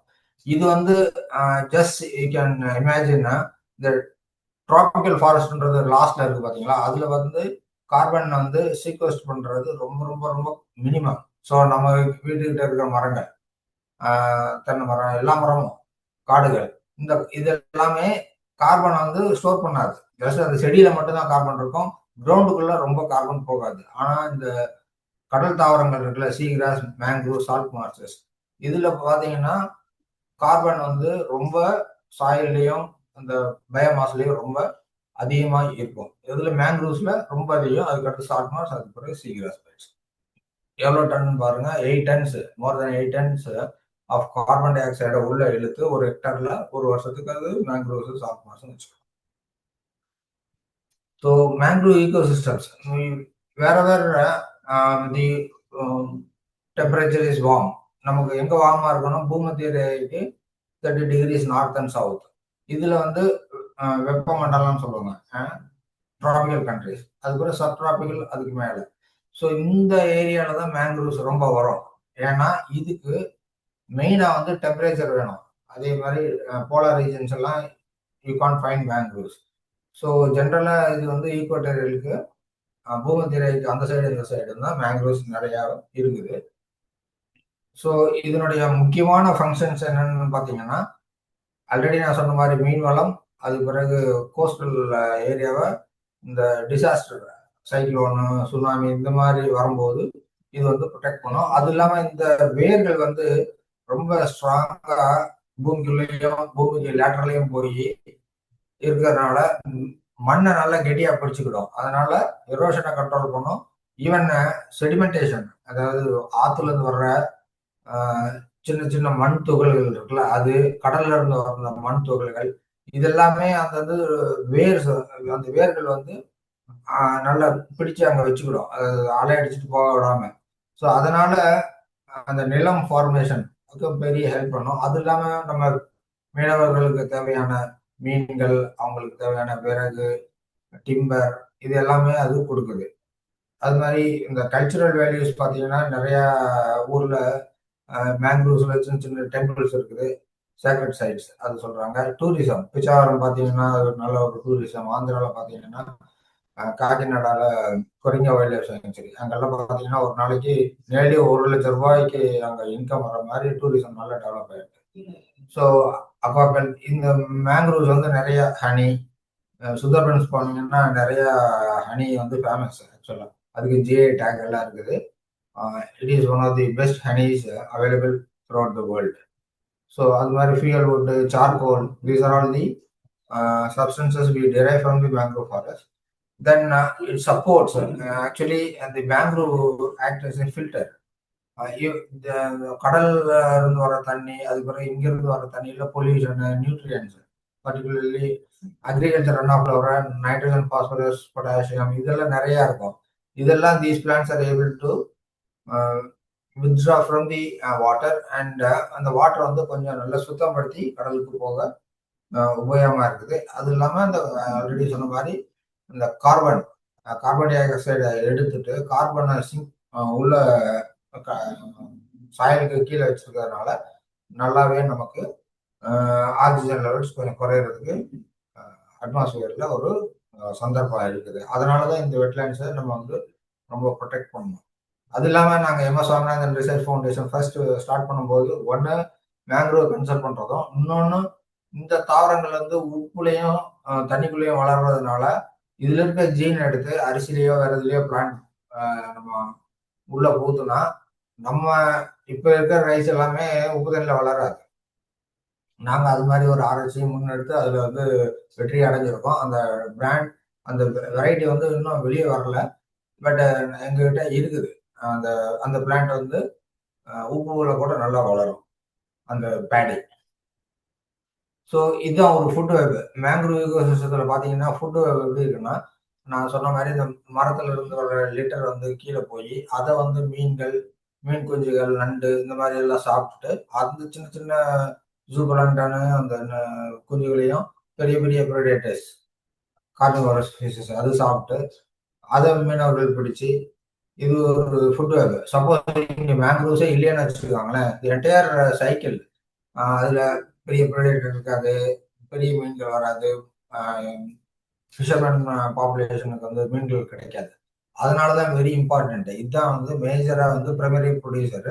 இதுல இருந்து வர்றதுதான் மித்த அனிமல் எல்லாம் சாப்பிடுது. ஸோ அதனாலதான் இந்த மேங்க்ரோவ்ஸை நம்ம ப்ரொடெக்ட் பண்ணணுன்றோம். This is about the distribution of mangroves throughout the globe. as I already told, அந்த நடுவில் இருக்கிற அதுதான் வந்து பூமத்திய ரேகை. நம்ம மேங்க்ரோவ்ஸ் பார்த்தீங்கன்னா அந்த டிராபிக்கல் கண்ட்ரிஸ் அதுலதான் ரொம்ப இருக்குது. அதெல்லாம் கொஞ்சம் சப் டிராபிக்கல் கண்ட்ரிஸ், ஆஸ்திரேலியா கொஞ்சம், நியூசிலாந்து கொஞ்சம், அது மாதிரி. ஸோ மோஸ்ட்லி கான்சன்ட்ரேட் ஆன தி டிராபிக்கல் ஜோன்ல தான் நிறைய இருக்கு. அதுலயும் இந்த கீழே இருக்கிற பாத்தீங்கன்னா மேங்க்ரோவ் ஸ்பீசிஸ் டைவர்சிட்டி திக் புளுவா இருக்கிறது 1 to 2 ஸ்பீசிஸ் தான் இருக்குது. பாத்தீங்கன்னா இங்க அந்த நம்ம மிடில் ஈஸ்ட் கண்ட்ரிஸ், அந்த ரெட் சி, அந்த கல்ஃப் ஆஃப் அரேபியா இதெல்லாம் பாத்தீங்கன்னா நிறைய இடத்துல 1 இல்ல 2 ஸ்பீசிஸ், மோஸ்ட்லி அபிசினியா மெரினா அந்த மாதிரி தான் இருக்கும். ஏன்னா அங்க வந்து மலை வளம் கம்மி, பெரிய ஆறுகள் இல்லை. ஸோ மேங்க்ரோவ்ஸுக்கு வந்து ஈவன் தோ அந்த plants are able to withstand salinity, அதுக்கு ஃப்ரெஷ் வாட்டர் கூட வேணும். ஸோ அதான் மழை வந்து இருக்கணும், இல்லைன்னா ஆறுகள்ல இருந்து ஃப்ரெஷ் வாட்டர் வரணும். ஸோ அப்படி இருந்தால் தான் நல்ல டைவர்சிட்டி இருக்கும். ஸோ அதே இது இங்கே இந்த வியட்நாம், தாய்லாந்து, பிலிப்பைன்ஸ், மலேசியா இங்கெல்லாம் பார்த்தீங்கன்னா 26லேருந்து 35 ஸ்பீசிஸ், ஈவன் 40 ஸ்பீசிஸ் கூட இருக்குது. ஏன்னா இங்க மழை ரொம்ப அதிகம். ஈக்குவட்டோரியல் பிளேன்ல பாத்தீங்கன்னா மோர் தென் 2000 மில்லிமீட்டர்ஸ் வந்து மழை. நம்ம இந்தியாவில் பாத்தீங்கன்னா ஒரு 30 ஸ்பீசிஸ் வரைக்கும் நம்ம கிட்ட இருக்குது. ஸோ உலகத்துல பாத்தீங்கன்னா இந்தோனேஷியா தான் லார்ஜஸ்ட் மேங்க்ரோவ். 22% மேங்க்ரோவ்ஸ் உலகத்துல இருக்கிற மேங்க்ரோவ் வந்து இந்தோனேஷியால இருக்குது. அடுத்து பிரேசில், நைஜீரியா. நம்ம வந்து 3% தான், 9வது இடத்துல இருக்கிறோம். பட் நமக்கு என்ன பெருமைன்னா உலகத்திலேயே இது வந்து ஸ்பீசிஸ் டைவர்சிட்டி. இதுல சொன்னீங்க, இதுல பாத்தீங்கன்னா இந்த அமெரிக்கா, ஆப்பிரிக்கா இது எல்லாமே நியூ வேர்ல்டு மேங்க்ரோவ்ஸ் சொல்லுவாங்க. இங்க வந்து ஸ்பீசிஸ் டைவர்சிட்டி ரொம்ப கம்மி. ஏன்னா மேங்க்ரோவ்ஸ் வந்து ஆக்சுவலா இந்த இந்தோ பசிபிக் இந்த ரீஜன்ல தான் ஆக்சுவலா எவால்வ் ஆனதுனால இங்க மேங்க்ரோவ் டைவர்சிட்டி அதிகம். இங்க இருந்து தான் டுவர்ட்ஸ் நியூ வேர்ல்டுக்கு போனதுனால ஸ்பீசிஸ் டைவர்சிட்டி அங்க கம்மி. ஸோ இண்டோ வெஸ்ட் பசிபிக்ல பாருங்க, நமக்கு வந்து 63 ஸ்பீசிஸ் இருக்குது. அதே இது அட்லாண்டிக் பசிபிக்ல only 19. So including hybrids. So diversity பார்த்தீங்கன்னா இண்டோ பசிபிக்ல தான் ரொம்ப அதிகமான டைவர்சிட்டி. ஸோ ஸோ பட் பார்த்தீங்கன்னா நம்ம இந்தோனேஷியாவில் 22% இருந்தால் கூட வேர்ல்டில் லார்ஜஸ்ட் மேங்க்ரூவ்ஸ் எதுன்னு பார்த்தீங்கன்னா நம்ம வெஸ்ட் பெங்கால்லையும் பங்களாதேஷ்லையும் நம்ம சுந்தர்பன்ஸ் வேர்ல்டில் லார்ஜஸ்ட் மேங்க்ரூவ் பேட்ச் பார்த்தீங்கன்னா ஒரு 10,000 ஸ்கொயர் கிலோமீட்டர் மேங்க்ரூவ்ஸ் இருக்குது. இதில் வந்து நம்மகிட்ட ஒரு 40%, நம்மகிட்ட ஒரு 4,000 ஸ்கொயர் கிலோமீட்டர் இருக்குது. பங்களாதேஷில் ஒரு 6,000 ஸ்கொயர் கிலோமீட்டர்ஸ் இருக்குது. ஸோ இதுதான் வேர்ல்டில் லார்ஜஸ்ட் மேங்க்ரூவ் பேட்ச். ஸோ இதில் ஏன்னா நமக்கு வந்து மெயினாக வந்து ஹிமாலயஸ்ன்னு சொல்கிற கேஞ்சஸ், பிரம்மபுத்திரா, ஹூக்ளி இது எல்லாமே வந்து இங்கே கடலில் கடக்கிறதுனால இந்த எஸ்டரி வந்து ரொம்ப பெருசு. ஒரு 70 கிலோமீட்டர் வரைக்கும் மேங்க்ரூவ்ஸ் இருக்குது கடல்ல இருந்து உள்ள கல்கத்தா பக்கத்தில் வரைக்கும். ஸோ அதனால தான் இங்கே வந்து லார்ஜஸ்ட் மேங்க்ரூவ்ஸ். இந்த டைடல் ஆம்பிளிடியூட்னு சொல்லுவாங்க. இந்த நம்ம காலையில் அதாவது ஹை டைட் லோ டைட் அப்படி சொல்லுவாங்கல்ல, அது வந்து கடல் மட்டம் உயர்ந்து குறையுதுல காலையில் பார்த்தீங்கன்னா டைடு போடும், அது ஹை டைட்னு சொல்லுவோம். ஸோ அந்த டைடல் ஆம்பிளிடியூட் பார்த்தீங்கன்னா அங்கே ஒரு 6 to 7 மீட்டர் இருக்கும். அப்படின்னா 20 அடி பக்கத்தில் கடல் மட்டம் உயர்ந்து அந்த லோ டைடில் குறையும். ஸோ அதனால நிறைய தண்ணி உள்ள போறதுனால சுந்தர்பன்ஸ்ல நமக்கு ரொம்ப மேங்க்ரூவ் அதிகமாக இருக்குது. ஸோ இந்தியாவில் பார்த்தீங்கன்னா ஈஸ்ட் கோஸ்ட், வெஸ்ட் கோஸ்ட் அதில் மேங்க்ரூவ்ஸ் ரொம்ப இருக்குது. அதில் வெஸ்ட் பெங்கால் இந்த சுந்தர்பன்ஸ்ல நமக்கு 42%, நியர்லி 50% பக்கத்தில் அங்கேயே இருக்குது. தமிழ்நாட்டில் பார்த்தீங்கன்னா லெஸ் தேன் 1%. ஏன்னா இந்தியாவில் வந்து அரௌண்ட் 5,000 ஸ்கொயர் கிலோமீட்டர்ஸ் இருக்குது. ஆனால் தமிழ்நாடு பார்த்தீங்கன்னா ஒன்லி 45 ஸ்கொயர் கிலோமீட்டர்ஸ் தான் மேங்க்ரூவ்ஸ் இருக்குது. வெஸ்ட் பெங்காலுக்கு அடுத்து குஜராத், அந்த அதுக்கு பிறகு ஒரிசா, ஆந்திரா இந்த மாதிரி டிஸ்ட்ரிபியூஷன் இருக்கு. இதுல வந்து நம்ம இந்தியாவில் வந்து 46 மேங்க்ரூவ் ஸ்பீசிஸ் வந்து இருக்குது. அதுல 42 ஸ்பீசிஸ் பிளஸ் 4 ஹைபிரிட். ஹைபிரிட்னு என்னன்னா இந்த இயற்கையாகவே இந்த தாவரங்கள்ல இருந்து ரைசோபோரால பார்த்தீங்கன்னா 3 ஹைபிரிட் இருக்கு. ரைசோபோரா, லாமார்கே, தென் ரைசோபோரா அண்ணாமலையானா, அது மாதிரி ஒரு 3 ஸ்பீசிஸ் ரொம்ப அந்தமான்ஸ்ல இருக்குது. பிச்சாவரத்தில் அண்ணாமலையானா ஒரு ஸ்பீசிஸ் இருக்கு. ஸோ இதெல்லாம் சேர்ந்தா நமக்கு ஒரு 46 ஸ்பீசிஸ். இங்கே இந்தியாவில் கூட பார்த்தீங்கன்னா ஈஸ்ட் கோஸ்ட்ல வந்து மேங்க்ரோவ் டைவர்சிட்டி வந்து ரொம்ப அதிகம் தேன் வெஸ்ட் கோஸ்ட். ஸோ இதெல்லாம் கொஞ்சம் இந்தியாவில் ஒரு ஆக்சுவலாக வேர்ல்டில் பார்த்தீங்கன்னா 11 ஸ்பீசிஸ் வந்து ரொம்ப அழியிற நிலையில இருக்குது. அதில் இந்தியாவில் பார்த்தீங்கன்னா இந்த ஹெரிட்டேரியா ஃபார்மேஷன், சொனாரேசியா கிரிஃப்டி இந்த 2 ஸ்பீசிஸும் கொஞ்சம் அழியும் தருவாயில் இருக்குது. ஹெரிட்டேரியா ஃபார்மேஷன்னா சுந்தரி ட்ரீ.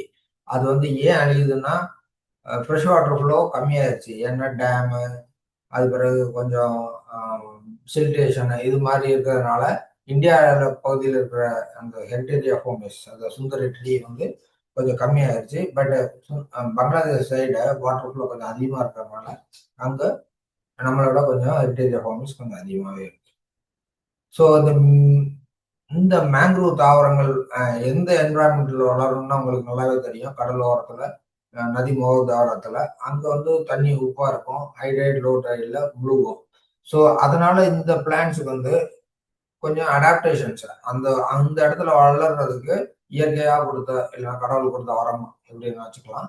ஸோ அதுல பாத்தீங்கன்னா நிமெட்டோஃபோர்ஸ், அதாவது இந்த தண்ணிக்குள்ள முழி இருக்கும்போது அங்க வேர்களுக்கு ஆக்சிஜன் வராது. அதுக்கு சுவாச வேர்கள் அது இருக்கும்.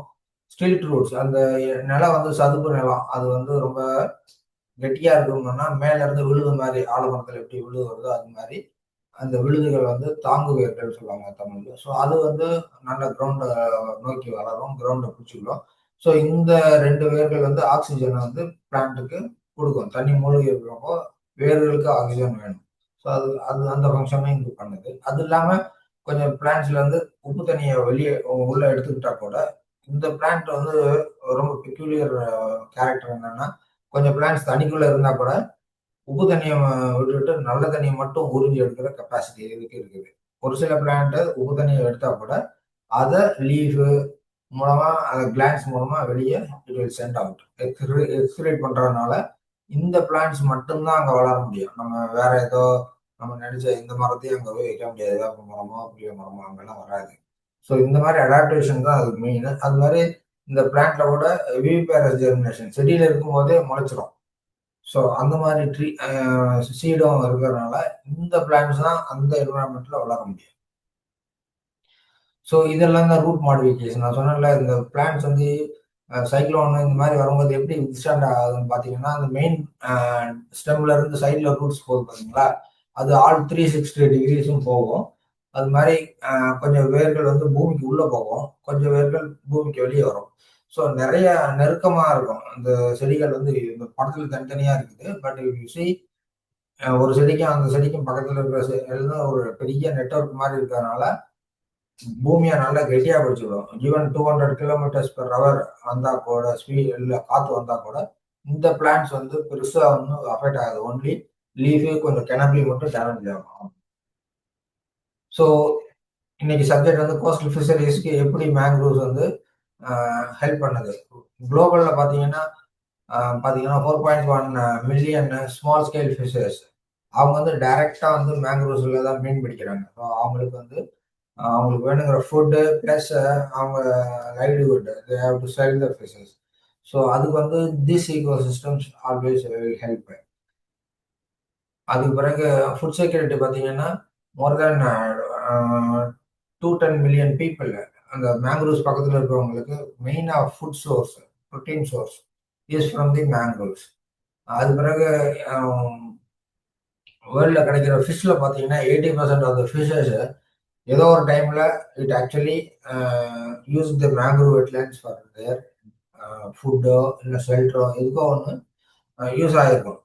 ஸோ அந்த மேங்க்ரூவ் இல்லைன்னா குளோபல் கேட்சில் 80% குறைஞ்சிரும். ஸோ அதுக்காக தான் இந்த மாதிரி ஈக்கோ சிஸ்டம்ஸை நம்ம வந்து ப்ரொடெக்ட் பண்ணணும், ப்ரிசர்வ் பண்ணணும்ன்றதுக்காக தான் கவர்மெண்ட்ஸ் நிறைய ஸ்கீம்ஸ் இப்போ வந்து 2022 இருந்து மிஸ்டின்னு ஒரு ப்ரோக்ராம் ஆரம்பிச்சாங்க. எங்கெங்கெல்லாம் மேங்க்ரூவ் வந்து நல்ல அடர்த்தியா இல்லையோ அந்த இடத்துல ஒரு 540 ஸ்கொயர் கிலோமீட்டர் வந்து நம்ம வந்து ஒரு 5 வருஷத்துல பை 2027 நம்ம வளர்த்து காமிக்கணும்ன்றது ஒரு பெரிய ஸ்கீம் வந்து கவர்மெண்ட் ஆஃப் இந்தியா நம்ம கொண்டு வந்துருக்காங்க. அது இல்லாம எங்களை மாதிரி organisation then forest department from different sources, world bank, பிறகு வந்து ஜைகா, இந்த மாதிரி நிறைய ஃபண்டிங் ஏஜென்சி மூலமா யூஎன்டிபி அவங்க சப்போர்ட்ல நிறைய மேங்க்ரூவ்ஸ் வளர்த்துட்டு இருக்காங்க. நாங்களும் CSR support plus other adaptation ஃபண்டுன்னு ஒன்று இருக்குது யூஎஸ்ல, அவங்க மூலமா ஃபண்ட் வாங்கி நிறைய இடத்துல நம்ம மேங்க்ரூவ்ஸ் வளர்க்குறாங்க த்ரூ தி குளோப். ஸோ இந்த மேங்க்ரூவ்ல பார்த்தீங்கன்னா சுந்தர்பன்ஸ்ல ராயல் பெங்கால் டைகர் நம்ம மேங்க்ரூவ்ஸ்குள்ளேயே இருக்குது. அது மாதிரி ஆட்டர்ஸு, தென் ஜாக்கல், ஃபிஷிங் கேட்டு, அதில் இருக்கிற ஒரிசாவுக்கு போனீங்கன்னா பித்தக்கணிக்கால சால்ட் வாட்டர் கார்கடைல்ஸு, மங்கீஸு, இது மாதிரி நிறைய மீன் மட்டுமே இல்லை, மித்த ஃபார்னல் கூட இருக்குது. ஈவன் கொஞ்சம் மைக்ரேட்டரி பேர்ட்ஸ் இதெல்லாமே. ஸோ அதனால இந்த mangrove ecosystem very important. அந்த ஈகோ சிஸ்டம் இல்லைன்னு வச்சுக்கோங்களேன், அங்கே சுந்தர்பன்ஸ்ல டைகர் இருக்க முடியாது. ஏன்னா அதுக்கு வந்து ஃபுட்டு ப்ளஸ் ஒரு ஷெல்டரு, அது மாதிரி எல்லா அனிமல்ஸுக்கும் இது கொடுக்கறதுனால இது வந்து ரொம்ப யூனிக் ஹேபிடேட். இந்த ஹேபிடேட்டை நம்ம ப்ரொடெக்ட் பண்ணலைன்னா we will lose all these biodiversity. அதே மாதிரி இந்த நம்ம ஸ்மால் ஸ்கேல் ஃபிஷர் மேன் ஆந்திராவில் பார்த்தீங்கன்னா ஏனாதி ட்ரைபல் கம்யூனிட்டி அவங்க வந்து கிராப் பிடிப்பாங்க. தமிழ்நாட்டில் இருளர்கள், அது இல்லாமல் ஸ்மால் ஸ்மால் ஃபிஷர் மென் உமன் அதில் நடந்தே கூட மீன் பிடிப்பாங்க. ஸோ அதனால இவங்க ஸ்மால் ஸ்கேல் ஃபிஷர் மென்னுக்கு இந்த ஈகோ சிஸ்டம் வந்து ரொம்ப உபயோகரமாக இருக்கும். இந்த சில சரேடா, அதாவது மட் கிராப் சொல்றாங்கல்ல, இதெல்லாம் வந்து சின்ன சின்ன பிடிச்சி இப்போ நிறைய வளர்க்குறாங்க. இந்த மேங்க்ரூவ்ஸ்ல நிறைய அது கிடைக்கும். ஸோ இப்போ வந்து கிலோ வந்து 1500 ருபீஸ் கூட போகுது பெரிய கிராப். ஸோ இதெல்லாம் ஒரு நல்ல opportunity for the local fishermen. So ecotourism நான் சொன்ன மாதிரி இது வந்து ஆந்திராவில் கொரிங்கா வைல்ட் லைஃப் சாங்சுரியில் ஒரு நாளைக்கு நியர்லி 1 lakh வரைக்கும் இன்கம் வரதா சொன்னாங்க. ஸோ நிறைய போட் ஃபெசிலிட்டி, நிறைய இந்த போர்ட் வாக் ஃபெசிலிட்டி இதெல்லாமே இருக்குது. ஸோ இங்கே பிச்சாரத்தில் நம்மகிட்ட நல்ல ஃபெசிலிட்டி இருக்குது, அதே மாதிரி தான் அங்கே இருக்கும். ஸோ இது வந்து ஜஸ்ட் ஒரு கோதாவரி மேங்க்ரூவ் வெட்லேண்டு எவ்வளோ ஈகோ சிஸ்டம் சர்வீஸ் கொடுக்குறோன்றதுக்காக ஒரு சின்ன இது. ஒரு $90,000 ஒரு வருஷத்துக்கு இந்த கொரியா வைல்ட் லைஃப் சாங்சுரி அது மதிப்பிலான பொருட்களை direct value as well as indirect value நமக்கு கொடுக்குது. இந்த லெஃப்ட் சைடில் இருக்க இமேஜ் வந்து 1990 அண்ட் ரைட் சைடில் இருக்கிறது 2023. இந்த 2 இமேஜ்லயும் பார்த்தீங்கன்னா, இந்த 1990ல நடுவுல அந்த சிவப்பு இருக்கிறது தான் மேங்க்ரூவ்ஸ். அதுல பார்த்தீங்கன்னா, கொஞ்சம் கொஞ்சம் இடத்துல மேங்க்ரூவ்ஸ் இல்ல. அத வந்து ஃபாரஸ்ட் டிபார்ட்மெண்ட், பிறகு நாங்க இந்த மாரி எல்லாருமே சேர்ந்து பண்ணதுனால, இப்ப கம்ப்ளீட்டா ரெஸ்டோர் ஆயிடுச்சு. ஈவன் பிச்சாவரத்துல கூட அதே கேஸ் நான் லாஸ்ட் ஸ்லைட்ல காமிக்கிறேன். ஸோ இத வந்து எப்படி நாங்க பண்ணோன்றத நம்ம இன்னைக்கு பேச போறோம். ஸோ இது வந்து பிச்சாவரம் மேங்க்ரூவ்ஸ். ஈவன் தோ இது ரொம்ப சின்னதா இருந்தா கூட, அதனுடைய வேல்யூ பார்த்தீங்கன்னா 336 மில்லியன். அவ்வளவுக்கு நம்ம நெறைய அதுல மேங்க்ரூவ் எல்லாம் யூஸ் இருக்கு. Both direct as well as indirect. So ஆனா இந்த மாரி மேங்க்ரூவ் ஈகோ சிஸ்டம் வந்து இந்த கிளைமேட் சேஞ்ச்னால எப்படி எப்படியெல்லாம் அஃபெக்ட் ஆகுதுன்னா, சீ லெவல் ரைஸ். இந்த கடல் மட்டம் வந்து உயருதுன்றாங்க. முந்தி வந்து ஒரு 2 மில்லிமீட்டர்ஸ் பெர் இயர் தான் ஒரு 20, 30 வருஷத்துக்கு முன்னாடி சொன்னாங்க. மேக்ஸிமம். இப்போ வந்து மோர் தென் 3 மில்லிமீட்டர்ஸ் ஆயிடுச்சு. ஸோ எப்படி இந்த கடல் மட்டம் உயருதுன்னா, ஒண்ணு சூரிய அ வெப்பத்துல கடல் தண்ணி வந்து கொஞ்சம் எக்ஸ்பேண்ட் ஆகுது. இப்ப பார்த்தீங்கன்னா, இரும்பெல்லாம் கொஞ்சம் எக்ஸ்பேண்ட் ஆகும்ல, அது மாரி கடல் நீர் கூட எக்ஸ்பேண்ட் ஆகுது. அது மாரி இந்த கிளேசியர்ன்னு சொல்லுவாங்க. அந்த துருவ பிரதேசத்துல இருக்கிற ஹிமாலயன் அந்த இமயமலையில இருக்கிற பனிக்கட்டிகள்லாம் உருகுது. அதுல வர்ற தண்ணியினாலயும், தண்ணி ரொம்ப வர்றதுனால ஆ இந்த கடல் மட்டம் உயருது. இந்த கடல் மட்டம் உயர்ந்தா என்ன ஆகும்னா, ஊருக்குள்ள தண்ணி வரும். நிலங்கள் எல்லாம் உப்பாயிடும். அத பிரிவென்ட் பண்றதுக்கு இந்த மேங்க்ரூவ்ஸ் வந்து ஒரு இம்பார்ட்டன்ட். அதுக்கு என்னன்னா, இந்த செடிமெண்ட்ஸ் வந்து ஆத்துல இருந்து வர்றதும், கடல்ல இருந்து வர்ற செடிமெண்ட்ஸ இது வந்து ட்ராப் பண்ணி போக விடாம பார்த்துக்கணும். ஸோ அதனால கொஞ்சம் வரைக்கும் இது புரொடெக்ட் பண்ணும். சப்போஸ் கடல்ல அ ஆத்துல இருந்து செடிமெண்ட்டே வரலைன்னா, கொஞ்சம் கொஞ்சமா கடல் மட்டம் உள்ள வந்து மேங்க்ரூவ்ஸையும் அழிச்சிரும். ஸோ அதனால தான் இப்ப வந்து நெறைய பேர் என்ன சொல்றாங்கன்னா, அட்லீஸ்ட் 10% மழை பெய்ஞ்ச தண்ணீல இருந்து 10% கடலுக்கு போகணும். அப்பதான் கொஞ்சம் செடிமெண்ட்ஸ் வரும். முந்தியெல்லாம் நல்லாவே செடிமெண்ட் வந்துட்டு இருந்தது. இப்ப டேம் எல்லாம் கட்டிட்டாங்க. எல்லா டேம் கட்டினதுனால செடிமெண்ட் ஃப்ளோ உள்ள வர்றதில்ல. அது மாரி இந்த மேங்க்ரூவ்ஸ் பக்கத்திலேயே சால்ட் மார்ஷஸ்ன்னு சொல்லுவாங்க. அது வந்து உப்ப தாங்கி வளர்ற தாவரம். உம்மரி அந்த மாரி தாவரம். Suaeda and other things. They are called halophytes. அந்த ஹேலோபைட்ஸ் ஈகோ சிஸ்டத்துக்குள்ளேயே அந்த மேங்க்ரூவ் ஸ்லோலி தண்ணி உள்ள வர்றதுனால மேங்க்ரூவ்ஸ் வந்து வர ஆரம்பிச்சிருச்சு. ஸோ அந்த ஈகோ சிஸ்டமும் அஃபெக்ட் ஆகுது. ஸோ அதனால நம்ம இருக்கிற மேங்க்ரூவ புரொடெக்ட் பண்ணணும்னா ஃப்ரெஷ் வாட்டர் ரொம்ப இம்பார்ட்டன்ட். அது மாரி இந்த அதர் ஈகோ சிஸ்டத்த நம்ம புரொடெக்ட் பண்ணணும்னா, இந்த சால்ட் மார்ஷஸ் இதெல்லாம் புரொடெக்ட் பண்ணா, நம்ம மேங்க்ரூவ்ஸ் வந்து நல்ல டென்ஸா இருந்தா, அங்க செடிமெண்ட்ஸ் எல்லாம் ட்ராப் பண்ணி, அந்த கடல் மட்டம் உயர்வு. இப்ப கடல் மட்டம் உயர்வு வந்து 3 மில்லிமீட்டர்ஸ்ன்னு வச்சுக்கோங்களேன். இந்த செடிமெண்ட் ஃப்ளோவும் 3 மில்லிமீட்டர்ஸ் இருந்தா மோர் ஆர் லெஸ் சேம் லெவல்ல இருக்கும். ஸோ பெரிய பாதுகாப்பு அதாவது நமக்கு அழிவு இருக்காது, பாதுகாப்பு நல்லா இருக்கும். இது வந்து எப்படி உயருது? 1987ல பார்த்தீங்கன்னா, ஆ 0ன்னு வச்சுக்கோங்களேன். இப்ப வந்து ஒரு 6 இன்ச்சஸ் வரைக்கும், 8 இன்ச்சஸ் வரைக்கும் கடல் மட்டம் உயர்ந்திருக்கு throughout the world. Every year 2 millimetres. இப்ப பார்த்தீங்கன்னா 3.1. சைக்ளோன். ஈவன் தான் மேங்க்ரூவ்ஸ் வந்து சைக்ளோன் ப்ரொடெக்ட் பண்ணா கூட, மேங்க்ரூவ்ஸ் கூட சைக்ளோன் வந்து ரொம்ப பெரிய இன்டென்சிட்டி. 99ல ஒரிசால ஒரு சைக்ளோன் வந்தது. Super cyclone. அதுக்கு முன்னாடிலாம் சூப்பர் சைக்ளோன் சொல்ல மாட்டாங்க. அப்புறம் தான் சூப்பர் சைக்ளோன் சொல்ல ஆரம்பிச்சாங்க. ஏன்னா, அந்த வேகம் வந்து 200 கிலோமீட்டர்ஸ் பெர் ஹவர் இருந்தது. அதுல பார்த்தீங்கன்னா நெறைய டேமேஜ் வந்து மேங்க்ரூவ்ஸ்க்கு நடந்தது. அது பிறகு ஸ்லோவா ரெக்கவர் ஆயிருச்சு. பட் 1977 கிருஷ்ணால வந்த சைக்ளோன்ல நெறைய மேங்க்ரூவ்ஸ் அழிஞ்சது. பர்மால வந்த நர்கீஸ் சைக்ளோன் அதுலயும் கொஞ்சம் மேங்க்ரூவ்ஸ் அழிஞ்சிருச்சு. ஆனா அழிஞ்ச மேங்க்ரூவ் ஸ்லோவா வந்துருது. ரீசென்ட்டா கஜா 2018ல நம்ம அந்த முத்துப்பேட்டைக்கு வந்த சைக்ளோன்ல நெறைய மேங்க்ரூவ்ஸ் மோர் தென் 3 ஸ்கொயர் கிலோமீட்டர்ஸ் மேங்க்ரூவ்ஸ் வந்து அழிஞ்சிருச்சு. அது இன்னும் வரல. 7 இயர்ஸ் ஆயிருச்சு. இப்பயும் கொஞ்சம் தான் வந்துட்டு இருக்கு. ஸோ அதுக்காக தான் நெறைய கவர்ன்மெண்ட் அஸ் வெல் அஸ் நாங்க கொஞ்சம் எஃபோர்ட் எடுத்து இப்ப மேங்க்ரூவ்ஸ் நெறைய நட்டுட்டு இருக்கிறோம். பட் இங்க மேங்க்ரூவ்ஸ் வராததுக்கு மெயின் காரணம் என்னன்னா, அ உப்பு தண்ணீயினுடைய உப்பு அளவு ரொம்ப அதிகம். ஃப்ரெஷ் வாட்டர் வர்றதில்ல. ஸோ இந்த ரொம்ப மழை அளவு குறைவு. இந்த காரணங்களால அங்க நேச்சுரலா மேங்க்ரூவ் வரல. ஸோ இந்த உலகத்திலேயே பார்த்தீங்கன்னா, சைக்ளோன் எங்க ரொம்ப அதிகமா வருதுன்னா, நம்ம பே ஆஃப் பெங்கால். வங்காள விரிகுடா. அந்த ஏரியால தான் சைக்ளோன். எத்தன பேர் செத்துருக்காங்கன்னு பாருங்க. 1970ல 5,00,000 பேரு. தென் 1737ல 3,00,000 பேரு. இதெல்லாம் பங்களாதேஷ்ல நெறையா. ஸோ நம்ம ஊர்லயும் அந்த சைக்ளோன்ல வந்து கொஞ்சம் பேர் இறந்துருக்காங்க. 1942ல ஒரு 40,000 பேர் கல்கட்டால. ஸோ இந்த மாரி இந்த சைக்ளோன் வந்து நிறைய வந்து மேங்க்ரூவ்ஸ் இல்லைன்னா ஹியூமன் லாஸ் வந்து ரொம்ப நடக்கும். ஸோ இந்தியாவில் பார்த்தீங்கன்னா இந்த ரெட் கலர் ஏரியா எல்லாத்துலேயும் சைக்ளோன் வந்து ரொம்ப அஃபெக்ட் ஆகும். அதில் மோஸ்ட் ஆஃப் த ஏரியாஸில் வந்து மேங்க்ரூவ்ஸ் இருக்குது. ஸோ மேங்க்ரூவ்ஸை நல்லா ப்ரொடெக்ட் பண்ணால் இந்த சைக்ளோன் டேமேஜை வந்து நம்ம வந்து ரெடியூஸ் பண்ணலாம். இது வந்து சைக்ளோன் வந்து எங்கெங்கெல்லாம் வந்து ஜென்ரலாக வந்து அஃபெக்ட் ஆகும். நம்ம தமிழ்நாடு எடுத்துக்கிட்டிங்கன்னா நாகப்பட்டினம், சென்னை, அது பிறகு ஆந்திராவில் எடுத்துக்கிட்டிங்கன்னா மச்சிலிப்பட்டினம், காக்கிநாடா, இந்த மாதிரி பிளேசஸ்ல தான் வந்து மோஸ்ட்லி சைக்ளோன் கிராஸ் ஆகும். அதெல்லாம் ஹைலி வெல்னரபிள் டிஸ்ட்ரிக்ட்ஸ். அதில் நேச்சுராவோ இல்லை காடு கொடுக்க கிஃப்ட் தான் நம்ம மேங்க்ரூவ்ஸ். அந்த மேங்க்ரூவ்ஸ் நல்லா டென்ஸாக இருந்தால் அங்கே லாஸ் வந்து கொஞ்சம் கம்மியாக இருக்கும். ஸோ இது நான் ஆல்ரெடி சொன்ன கஜா சைக்ளோன் 2008 கொஞ்சம் மேங்க்ரூவ்ஸ் இருந்தது இந்த வட்டா சர்க்கிள்குள்ள. அது பிஃபோர் சைக்ளோன். கீழே பார்த்தீங்கன்னா அது எல்லாமே அடிச்சுட்டு போயிடுச்சு. இப்பயும் அப்படிதான் இருக்குது. ஸோ ரொம்ப இம்ப்ரூவ்மெண்ட் இல்லை.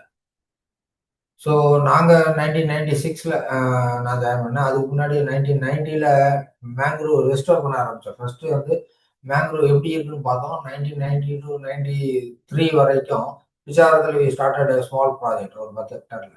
அப்போ பார்த்தீங்கன்னா ஏன் மேங்க்ரூவ் அழிஞ்சதுன்றது both scientific reason as well as the கம்யூனிட்டியோட உட்காந்து. ஏன்னா MSR research foundation mostly we work with the communities. So community inputs we have taken, and we realized that both natural as well as human interaction, anthropogenic pressure தான் mangroves வந்து அழியுது. So mangrove forest வந்து டில் 1972 வந்து கவர்மெண்ட்டே proof வெல்லிங்னு சொல்லுவாங்க. அதாவது ஒரு area ஒரு 100 hectare வெட்டுவாங்க. அதுக்கு அடுத்து இன்னொரு 100 ஹெக்டேர் இப்படியே கொஞ்சம் வெட்டினதுனால கொஞ்சம் இடத்துல மேங்க்ரூவ் வந்துருச்சு, கொஞ்சம் இடத்துல வெட்டின இடத்துல வரல. ஸோ அதை வந்து ஒன் ஆஃப் த ரீசன்ஸ். ஏன்னா அங்கே வந்து டைடல் வாட்டர் ஃப்ளோ வேணும். ஸோ மேங்க்ரூவ் நல்லா வரணும்னா ஹை டைடில் வாட்டர் ஏறணும், low Tidel it has to receipt. So அந்த மாதிரி ஏரியா இருந்தால் தான் மேங்க்ரூவ்ஸ் வரும். கொஞ்சம் கொஞ்சம் இவங்க மேங்க்ரூவ் வெட்டும் போது என்ன பண்ணாங்கன்னா கொஞ்சம் கனால்ஸ் அடைச்சிருக்கிறது இந்த மாதிரி ப்ராப்ளத்தினால டைடல் வாட்டர் ஃப்ளோ அரெஸ்ட் ஆனதுனால some of the areas were turned into degraded site. அது மாதிரி லோக்கல் கம்யூனிட்டிக்கு வேணுங்கிற நீட்ஸ். அதனால தென் 1980s பிறகு பார்த்தீங்கன்னா இந்த அக்வாகல்ச்சர் எக்ஸ்பென்ஷன் வந்து ரொம்ப அதிக அளவில் நடந்தது. அதில் ரெவன்யூ டிபார்ட்மெண்ட்ல எங்கெங்கெல்லாம் மேங்க்ரூவ்ஸ் இருந்ததோ அதெல்லாம் வந்து the government itself gave pattas to the local community to convert. அப்போ வந்து மேங்க்ரூவ் வேல்யூ அவங்களுக்கு தெரியல. So they have given and most of the mangroves in the revenue land throughout Indian coast was converted to aquaculture. அது பிறகு அந்த கடல்ல இருந்து தண்ணி வரணும் இதுக்கு மேஜரா. அது பார்மவுத் மூடினதுனால தண்ணி கடல் தண்ணி உள்ள வராம அதனால மேங்க்ரூவ்ஸ் வந்து இறக்க ஆரம்பிச்சிருச்சு. ஏன்னா இதுக்கு வந்து கடல் தண்ணியும் உப்பு தண்ணியும் போயிட்டே இருக்கணும். ஸோ ஃப்ரெஷ் வாட்டர் ஃப்ளோ டேம்லாம் கட்டினதுனால ஃப்ரெஷ் வாட்டர் ஃப்ளோ வரல. சைக்ளோன்ஸ் இந்த மாதிரி இது கிளைமேட் சேஞ்சு கூட ரொம்ப அஃபெக்ட் ஆகுது. டெம்பரேச்சர் அதிகமாக கூடனா அது கூட அஃபெக்ட் ஆகுது. 40 டிகிரி சென்டிகிரேடு பிறகு பார்த்தீங்கன்னா ஃபோட்டோசிந்தசிஸ் அவ்வளோவா நடக்காது. அதனால கூட மேங்க்ரூவ்ஸ் வந்து அழியுது. இதெல்லாம் தான் காரணங்கள். மெயின் அக்வாகல்ச்சர், அக்ரிகல்ச்சர், தென் சால்ட் ப்ரொடெக்ஷன் இதெல்லாமே மேங்க்ரூவ்ஸ் பக்கத்தில் தான் நிறைய நடக்கிறவங்க. இந்த மாதிரி தென் கவர்மெண்ட்ல வந்து ஏர்போர்ட்டு, போர்ட்டு இந்த மாதிரி ECZ இதெல்லாம் வருது. தென் ஆயில் ரெஃபைனரிஸ், பவர் பிளான்ஸ் இதெல்லாம் பார்த்தீங்கன்னா எல்லாமே mostly in and around mangroves பக்கத்தில் தான் இருக்கும். நீங்கள் அதானி போர்ட் எடுத்துக்கிட்டாலும் சரிதான், ஈவன் குஜராத் அதெல்லாம் மேங்க்ரூவ்ஸ்குள்ளேயே தான் இருக்குது. ஸோ அதனால நிறைய கிருஷ்ணப்பட்டினம் போர்ட் ஆந்திரா. ஸோ இதெல்லாமே கொஞ்சம் மேங்க்ரூவ்ஸ் உள்ளேயே தான் வந்திருக்கு. அதனால கூட கொஞ்சம் மேங்க்ரூவ்ஸ் அழிஞ்சிருக்கு. ஸோ இது வந்து லோக்கல் கம்யூனிட்டி எப்படி மேங்க்ரூவ்ஸை டிபெண்ட் பண்ணி இருக்கிறாங்க. ஸோ மேங்க்ரூவ்ஸ் எப்படி தான் இருந்தாலும் இந்த சைக்ளோன் இந்த மாதிரி வர்றப்ப எப்படி அஃபெக்ட் ஆகுறதுன்னு இந்த போட்டோ. அந்த லெஃப்ட் சைடு இருக்கிறது எரோஷன், கடல் மட்டம் உயருது, கடல் அலைகள் வந்து அடிக்கிறதுனால கொஞ்சம் கொஞ்சம் மேங்க்ரூவ்ஸ் வந்து அந்த கடல் ஓரத்தில் இருக்கிறது அழியுது.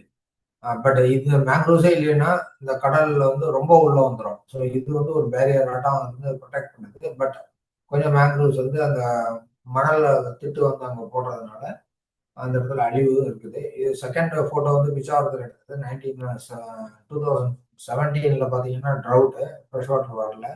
ஸோ கொஞ்சம் மேங்க்ரூவ்ஸ் வந்து காய ஆரம்பிச்சிச்சு. கீழே இருக்க போட்டோ வந்து 2018 கஜா சைக்ளோன் இன் மூத்துப்பேட். ஸோ எப்படி மேங்க்ரோவ்ஸ் அழிஞ்சதுன்றோம். ஸோ நாங்கள் என்ன பண்ணோம்னா மேங்க்ரோவ் அழிஞ்ச இடத்த அசஸ் பண்ணிட்டு கம்யூனிட்டியோட உட்காந்துட்டு ஒரு ஜாயிண்ட் மேங்க்ரோவ் மேனேஜ்மெண்ட் அது மூலமா எப்படி ரெஸ்டோர் பண்ணணுன்றதை நம்ம இப்போ பார்க்க போகிறோம். இந்த மேங்க்ரோவ் வளர்க்குறதுக்கு இந்த ஏரியா பார்த்தீங்கன்னா இந்த ஏரியா இஸ் ஏரிட ஃப்ரெஷ் வாட்டரோ டைட்டில் வாட்டரோ வரல. ஏன்னா இந்த பகுதி ரொம்ப கொஞ்சம் மேடானது. அதுக்கு அடுத்து பார்த்தீங்கன்னா இந்த க்ரீனாக இருக்கிற ஏரியாவுக்கு தண்ணி போகுது. இந்த ஏரியாவுக்கு தண்ணி வரல. So what we did was we dug canals like this fish bone ஷேப்ல இந்த கெனால் பண்ணா இதுல இருந்து டூரிங் ஹைட்ரேட் வாட்டர் உள்ள போகும். தென் லோ டைட் வில் ரிசீட். அந்த இடத்துல நாங்கள் வந்து பிளான் பண்ணதுனால கொஞ்சம் அளவு மேங்க்ரோவ்ஸ் வர ஆரம்பிச்சிருச்சு. அது பின்னாடி போட்டோல காமிக்கிறேன். இது வந்து நாங்கள் வந்து ஜாயிண்ட் மேங்க்ரோவ் மேனேஜ்மெண்ட். இது வந்து இந்த ப்ராசஸ்ல என்ன பண்ணுவோம்னா we actually sat with the community, assess the local situation. எப்படி இருக்கு மேங்க்ரோவ், எப்படி இருக்கு ஸ்டேட்டஸ், கம்யூனிட்டி டிபெண்டன்ஸ் இருக்கு, இதெல்லாம் தென் அசஸ், தென் கமிட்டிஸ், தென் அதில் பிஆர் எல்லாம் பண்ணி வி ப்ரிப்பேர்ட் எ பிளான். அதில் எங்கெங்கெல்லாம் மேங்க்ரோவ்ஸ் வளர்க்க முடியும்னு பார்த்துட்டு வி இம்ப்ளிமெண்டட் தி ப்ராஜெக்ட்ஸ். இப்போ நாங்கள் வந்து 2 டைப் ஆஃப் மேங்க்ரோவ் பிளான்டேஷன். ஒன்று வந்து கெனால் மெத்தட் பண்ணி எங்கெங்கெல்லாம் கெனால் வேணுமோ, எங்க டைடல் ஃபிஷிங் இல்லாத இடத்துல கெனால் கம்பல்சரியாக வேணும். ஒரு சில ஏரியாவில் டைடல் ஆம்பிளிடியூட் நல்லாவே இருக்கும். டைடல் இன்டர் டைடல் மட் ஃபிளாட்னு சொல்லுவாங்க. அதாவது டைடல் வாட்டர் வரும் அந்த இடத்துல மேங்க்ரோவ்ஸ் இல்லை. அந்த இடத்துல டைரக்டா மேங்க்ரோவ் பிளான்டிங் கூட நட்டிருக்கோம். ஸோ இது வந்து கிருஷ்ணாவில் எடுத்த ஃபோட்டோ. இது வந்து ஒரு 200 ஹெக்டார்ஸ் வரைக்கும் ஒரு செடி கூட கிடையாது. ஸோ இந்த ஏரியாவில் நாங்கள் கெனால் போட்டு கொஞ்சம் மேங்க்ரோவ் வளர்த்தோம். ஸோ இங்கே மேங்க்ரோவ் வளர்க்குறதுக்கு மெயினாக இருக்கணும்னா என்னென்னா பக்கத்தில் கெனால்ஸ் இருக்கணும். அதுதான் டைடல் வாட்டர் ஃப்ளோ சப்ளை பண்ணணும். ஸோ இந்த ஏரியா அட்லீஸ்ட் கொஞ்ச நாளைக்கு வருஷத்துலயாவது இல்லை மாசத்துல ஒரு 5 நாளாவது தண்ணி ஏறி இறங்கணும். அந்த மாதிரி ஏரியால தான் நம்ம வந்து பண்ண முடியும். அங்கே தண்ணியே இல்லை, தனியாக வராதுன்னா ஒரு 2 கிலோமீட்டர் 3 கிலோமீட்டர்ல தான் நம்ம எடுத்துட்டு வந்து பண்ணால் நடுவில் பிளாக் ஆகிடுச்சு இந்த ஏரியா போயிடும். ஸோ எங்கெங்கெல்லாம் நேச்சுரல் கனால் இருக்கும் அது பக்கத்தில் இருக்கிற சைட்டை நம்ம செலக்ட் பண்ணி ஒர்க் பண்ணோம். அதே மாதிரி ரொம்ப சாண்டியாக இருக்குது, பீச் ஏரியால பண்ண முடியாது. ஸோ இதுக்கு வந்து எங்கன்னா கொஞ்சம் கிளே சாயில் வந்து ரொம்ப இம்பார்ட்டன்ட்டு. அந்த நேச்சுரல் கனால்ஸ் பக்கத்தில் இருக்கணும். அதுலேருந்து நாங்கள் கெனால் வெட்டி மேங்க்ரோவ் நர்சரியை வச்சு சாப்ளிங்ஸை ரிலீஸ் பண்ணி நாங்கள் பிளான் பண்ணிருக்கோம். இதுதான் டிசைன். எப்படி பண்ணோம், எவ்வளோ விட்த்து இல்லை எவ்வளோ டிஸ்டன்ஸ் இருக்கணும் 2 கனால் நடுவில், இதெல்லாம் வந்து நாங்கள் ஒர்க் பண்ண ஒர்க்கு. இந்த மேங்க்ரோவ் நர்சரி ஆக்சுவலாக மேங்க்ரோவ் நர்சரி வந்து ரொம்ப இம்பார்ட்டன்ட்டு. மேங்க்ரோவ் நர்சரியில் செடிகளை வளர்த்து நம்ம நட்டினா சர்வேல ரொம்ப அதிகமாக இருக்கும். லோக்கல் கம்யூனிட்டி கூட பர்டிகுலர்லி விமனுக்கு நல்ல ஒரு எம்ப்ளாய்மெண்ட் ஆப்பர்ச்சுனிட்டி. ஸோ இன்னொன்று நாங்கள் ஒர்க் பண்ண வில்லேஜஸ்ல இப்போ கூட சொல்லுவாங்க, சார் நம்ம நட்டின செடியெல்லாம் ரொம்ப நல்லா வந்துருச்சு சார், ரொம்ப சூப்பராக இருக்கு sir. So it also gives ownership. அவங்கள வேலையை செய்யாமல் ஏதோ யாரோ போய் நட்டிட்டாங்கன்னு அவங்க சொல்லவே மாட்டாங்க. So this provided a very good opportunity to the local community to work and own the project. So but நம்ம தமிழ்நாட்டில் வந்துட்டு பார்த்தீங்கன்னா விஜினியம் ரெய்னா, அதாவது வெண் கண்டல் சொல்லுவாங்க தமிழில். That is more saline tolerant when compared to other plants. அதுதான் ஹைலி சூட்டபிள். ஏன்னா இது வந்து நம்ம வாட்டர் சலினிட்டி வந்து பார்த்தீங்கன்னா always it will be higher water and soil salinity. So நான் ஆல்ரெடி சொன்னால இப்படிதான் ஃபிஷ்போன் டைப்ல நாங்கள் கெனால்ஸ் வெட்டி மேங்க்ரோவ் பிளான் பண்ணது. இது வந்து ஆந்திரா கிருஷ்ணா வைல்ட்லைஃப் எடுத்து போட்டோம் ட்ரோன் இமேஜ். ஸோ 10 இயர்ஸ்ல வந்து it has attained around 15 feet அவ்வளோ ஹைட்ல இருக்குது. இது கெனால்ஸ் பக்கத்தில் இன்பிட்வீன் இந்த கெனால்ஸ் கொஞ்சம் இல்லை. பட் பார்த்தீங்கன்னா ஜென்ரலாக பார்த்தீங்கன்னா இன்பிட்வீன் இந்த கெனால்ஸ் ஆல்சோ ஸ்லோவாக வர ஆரம்பிச்சிருச்சு. இப்போ நிறைய ஃபாரஸ்ட் உள்ளேயே போக முடியாது, அவ்வளோ டென்ஸ் ஆகிருக்கு. ஸோ இதெல்லாம் தான் எங்க ஏரியா நாங்கள் ரெஸ்டார்ட் பண்ணது. நாங்கள் ஃபாரஸ்ட் டிபார்ட்மெண்ட் இன் ஆந்திரா நியர்லி 2000 hectares வரைக்கும் ஆந்திராவில் ரெஸ்டார்ட் இன் கோதாவரி வெட்லேண்ட். தென் இன் கிருஷ்ணா நியர்லி 5000 hectares வரைக்கும் போத் 4000 hectares வரைக்கும் ரெஸ்டோர் பண்ணிட்டு இருக்காங்க ஃபாரஸ்ட் டிபார்ட்மெண்ட் அண்ட் எம்எஸ்எஸ்ஆர் சேர்ந்து. நாங்கள் வந்து நியர்லி 2500 hectares ஆஃப் மேங்க்ரோவ்ஸ் வந்து ரெஸ்டோர் பண்ணியிருக்கோம். எங்கன்னா தமிழ்நாட்டில் ஒரு 1000 hectares, ஆந்திராவில் ஒரு 1000 hectares அண்ட் ஒரிசாவில் ஒரு 500 hectares. ஸோ நாங்கள் எல்லாமே மோஸ்ட்லி ரிசர்வ் ஃபாரஸ்ட்ல தான் ஒர்க் பண்ணியிருக்கோம். ஸோ இது வந்து ஒரு கம்பேரிட்டிவ் பிக்சரு. 1990லேருந்து 2020 வரைக்கும் மேங்க்ரோவ் வெட்லேண்ட்ஸ் ஆந்திராவில் இது வந்து கோதாவரி ரிவர் வந்து ஜாயின் பண்ணுற இடம். இந்த சர்க்கிள் பார்த்தீங்கன்னா இந்த லெஃப்ட் சர்க்கிள் பார்த்தீங்கன்னா நிறைய இது டிகிரேடட் ஏரியா அந்த என்டையர் மேங்க்ரோவ் வெட்லேண்ட். இந்த ரைட் சைடு லாஸ்ட்ல 2023 பார்த்தீங்கன்னா it has been completely restored by fish bone மெத்தட்லாம். ஸோ நீங்கள் கீழே இருக்கிற கார்னர்ல பார்த்தீங்கன்னா ரைட் சைடு கார்னர்ல இந்த லெஃப்ட் ஃபிகர்ல தி மேங்க்ரோவ் எக்ஸ்டென்ட் கொடுத்துருக்கோம். 16,000 hectares இருந்தது. It has improve to 21,000 hectares. So nearly 5,000 hectares வந்து it has improved because of mangrove restoration as well as natural regeneration. நேச்சுரலாகவும் கொஞ்சம் ரீஜெனரேஷன் நடந்திருக்கு. நாங்கள் 2000 தான் சொன்னால மீதி 3000 வந்து பை நேச்சுரல் மீன்ஸ். பட் இந்த கிருஷ்ணாவில் பார்த்தீங்கன்னா ரொம்ப ப்ரீஷியபிள் சேஞ்சஸ். 90ல பார்த்தீங்கன்னா ஒன்லி 5,000 தான் இருந்தது. இப்போ பார்த்தீங்கன்னா நியர்லி 20,000 வந்துருச்சு. ஸோ கிருஷ்ணா மேங்க்ரோவ் வந்து because of sea level rise ஒரு ரீசனாக இருக்கும். நேச்சுரல் ரீஜெனரேஷன் ரொம்பவே வந்திருக்கு. 5-6 ஹெக்டர் தான் நாங்கள் பண்ணியிருக்கோம் 4,000 தான். ஸோ நியர்லி இட் ஹஸ் 3 மடங்கு அதிகமாக வந்திருக்கு. 5 ஹெக்டர் வந்து 19,000. ஸோ இதுக்கு வந்து மெயின் ரீசன் மேங்க்ரோவ் டிபெண்டன்சி வந்து குறைஞ்சிருச்சு. Then mangrove restoration helped, natural reasons also help. முந்தைய வந்து நிறைய டிபெண்டன்சி இருந்தது. மக்கள் எதுக்கு வேணாலும் போய் மேங்க்ரோவ் சுற்றிப்பாங்க, வீடு கட்டுறதுக்கு, ஃபென்சிங்க்கு, ஃபாடருக்கு. இப்போ வந்து வீடு கட்டுறதுக்கு almost it has stop thanks to 2004 tsunami and 1996 cyclone. இந்த சைக்ளோன் வந்ததுனால என்னன்னா நிறைய டேமேஜ் வந்ததுனால the government has taken steps. நாங்கள் 1996 ஆந்திராவில் ஒர்க் ஸ்டார்ட் பண்ணும்போது more than 90% of the houses are huts. இப்போ it has change. 90% of the houses are now concrete houses. So their dependency on mangroves has come down drastically. இது வந்து India government வந்து every 2 years forest survey India வந்து mangroves வந்து assess பண்ணி they are bringing out the extend. So the first column Andhra பார்த்தீங்கன்னா 1987 495 இருந்தது. அதுக்கப்புறம் நிறைய அழிவு இருந்தது. It has come to 329 square kilometers in 2003. And ஏன்னா aquaculture is also one of the reasons for this attraction. அது பிறகு பார்த்தீங்கன்னா now it has improved to 421. அது மாதிரி தான் நிறைய ஸ்டேட்ல now if you see the mangrove cover it has increased 4,000 இருந்தது 1987ல Indian mangrove extent, but it has come to nearly 5,000. ஒரு 1000 ஸ்கொயர் கிலோமீட்டர் வந்து ரொம்ப அதிகமாக இருக்கு. இப்போ வந்து கவர்மெண்ட் ஆஃப் இந்தியா வந்து அது இன்னும் அதிகமாக்கணும். அந்த 540 ஸ்கொயர் கிலோமீட்டர்ஸ் வந்து இந்த 5 இயர்ஸ்ல வந்து அதெல்லாம் மேங்க்ரோவ் வந்து அழிஞ்சு போயிருக்கு. அதை இம்ப்ரூவ் பண்ணணும் மினிஸ்ட்ரி தான் அவங்களுடைய மெயின் அப்ஜெக்டிவ். அதை நோக்கி தான் போயிட்டு இருக்கிறாங்க. ஸோ நிறைய எஃபர்ட்ஸ் இருக்கிற மேங்க்ரோவ்ஸாவது ப்ரொடெக்ட் பண்ணுறது தான் மெயின் மோட்டோ. ஸோ இது மாதிரி இது ஒரு பிளான்ட் ஸ்கை ஃபார் நாரதண்டுகான்னு தெலுங்குல சொல்லுவாங்க. This is rare plant in Andhra Godavari wetland. இது வந்து சீடு வந்து நிறைய ப்ரொடியூஸ் ஆனால் கூட 1 in 1 lakh தான் வந்து ஃபெர்டைல் சீடு. ஸோ இது எல்லாமே அந்த சீட்ல இருந்து ஒரு ப்ராபிளோட வரல. So what we did was we did air layering. முதல்ல tissue culture we tried but we failed. Then through air layering ஒரு 100 பிளான்ஸ் பண்ணா ஒரு 25% we got success and 25 plants வந்து we brought it to the nursery and we are maintaining in a genetic garden. So நாங்கள் வந்து அந்த genetic கார்டன்ல more than 25 mangrove species. ஆந்திராவில் 17 இருக்குது. apart from that we brought many even heritage very rare species we brought from different places and we are maintaining a genetic garden with the 25 mangrove species. This is my last slide, I think. Thank you very much. If you have any clarification, just you ask. Sorry, I took more time.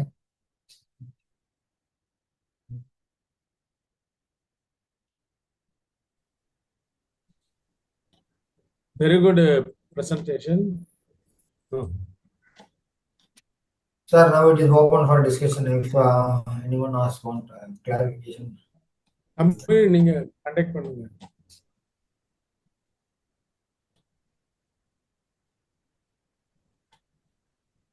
தமிழ்ல யாராவது கேள்வி கேட்கணும்னா கேட்க சொல்லுங்க.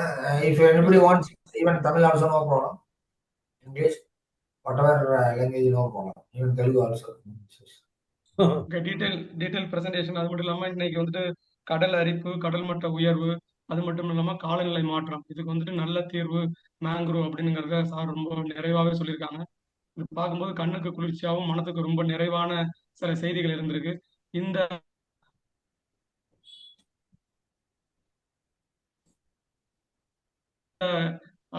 விதைச்ச மாதிரி இருக்கும். ஏன்னா கடல் வளத்துக்கும் மேங்க்ரோவ் வந்துட்டு எப்படி எதிர்காலத்துல பங்கு வைக்க போகுது அப்படிங்கிற ஒரு சின்ன விதை போட்ட மாதிரி இருக்குது.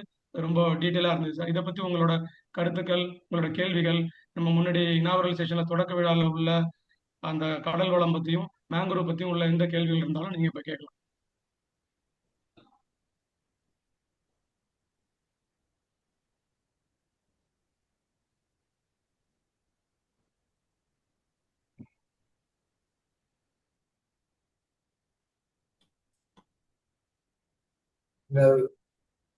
எவ்ரி சைல்டு சயின்டிஸ்ட் இருக்காங்களா, அங்க அந்த சின்ன பசங்களை கூட கேட்க சொல்லுங்க, ஒன்றும் பிரச்சனை இல்லை.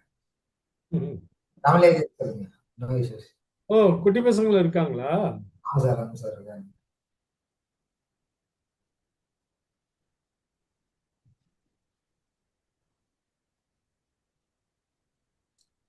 அது எங்க இப்போ உங்க இதுல கிளாஸ் ரூம்ல வச்சிருக்காங்களா? ஆமா சார்.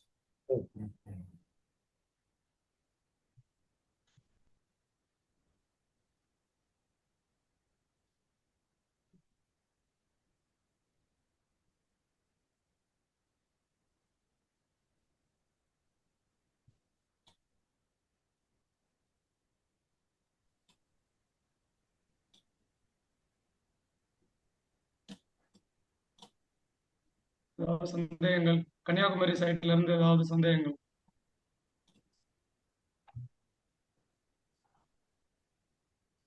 கன்னியாகுமரி, திருநெல்வேலி. அவங்களே அன்மியூட் பண்ணிக்குவாங்களா?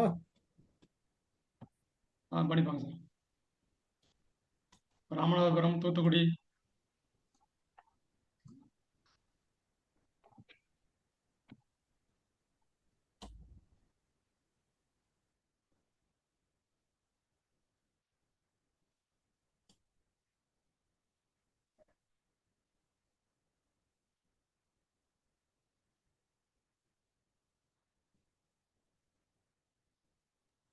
சலாம் சார். சலாம் சார், அன்மியூட் பண்ண முடியல. ரிலீஸ் பண்ணி விடுங்க. விஜி பேசுறாரு, கே விஜி, ஆனா நமக்கு கேட்க மாட்டேங்குது. சலாம் சார், எல்லாரும் வெளியில இருந்து பேசுறவங்களுக்கு அன்மியூட் பண்ண முடியல. பண்றேன் சார், பண்றேன். ரிப்பீட் பண்ண சொல்லுங்க.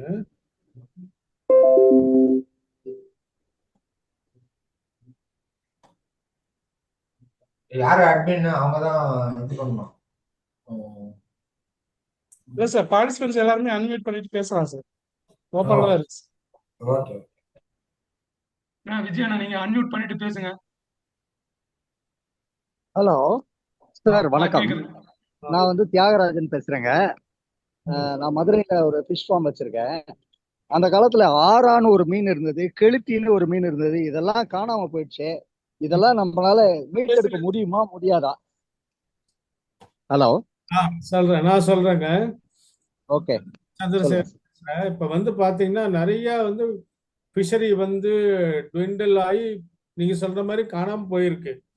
எப்படின்னா அதனுடைய எக்ஸ்பிளாய்டேஷன் வந்து பர்டிகுலரா இப்போ வந்து நம்ம வஞ்சரம் மீன், வவ்வா மீன், இது மாதிரி ரொம்ப டேஸ்டான ஃபிஷ் எல்லாம் வந்து நிறைய நம்ம எக்ஸ்பிளாய்ட் பண்றோம். ஆனா இன்னும் டேஞ்சர் லெவல் போல நடுவில் கொஞ்சம் போய் மறுபடியும் இப்ப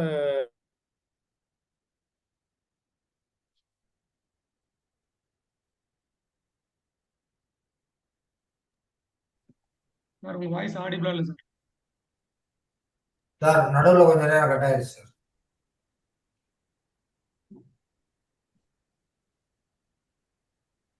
என்னோட ஆடியோ கட் ஆயிடுச்சு. இப்ப கேக்குதுங்களா? கேக்குது சார். ஸோ மீன் வளம் வந்து commercial extinction and biological extinction அப்படின்னு சொல்லுவாங்கங்க. இப்போ எந்த ஒரு மீனையும் வந்து நம்ம மேல மேல மேல பிடிச்சிக்கிட்டே இருந்தோம்னா அது வந்து இனப்பெருக்கத்துல உற்பத்தி ஆகி அதனுடைய ஜனத்தொகை அதிகமாகிறது, குறைஞ்சிக்கிட்டே வர்றது வந்து கமர்ஷியல் எக்ஸ்டிங்ஷன்.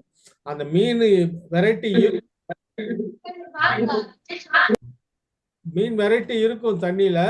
ஆனா வந்து நமக்கு ஃபிஷிங்ல வராது அதெல்லாம். அதுதான் கமர்ஷியல் எக்ஸ்டிங்ஷன் சொல்றது. டோட்டலா பயாலஜிக்கல் எக்ஸ்டிங்ஷனா அந்த இனமே அழிஞ்சிடும். அந்த மாதிரி சுச்சுவேஷன் நடந்திருக்குது. ஆனா இது வந்து பயாலஜிக்கல் எக்ஸ்டிங்ஷனா இருக்காது. அது மீன் இருக்கும், ஆனா அதனுடைய ஜனத்தொகை வந்து குறைஞ்சிருக்கும். நீங்க சொல்ற ஆறாம் மீன், கெளுத்தி மீன் அப்படிதான் இருக்கலாம்னு நான் நினைக்கிறேன். ஓகேங்களா? ஓகே, வேலுமணி அன்மியூட் பண்ணிட்டு கேளுங்க.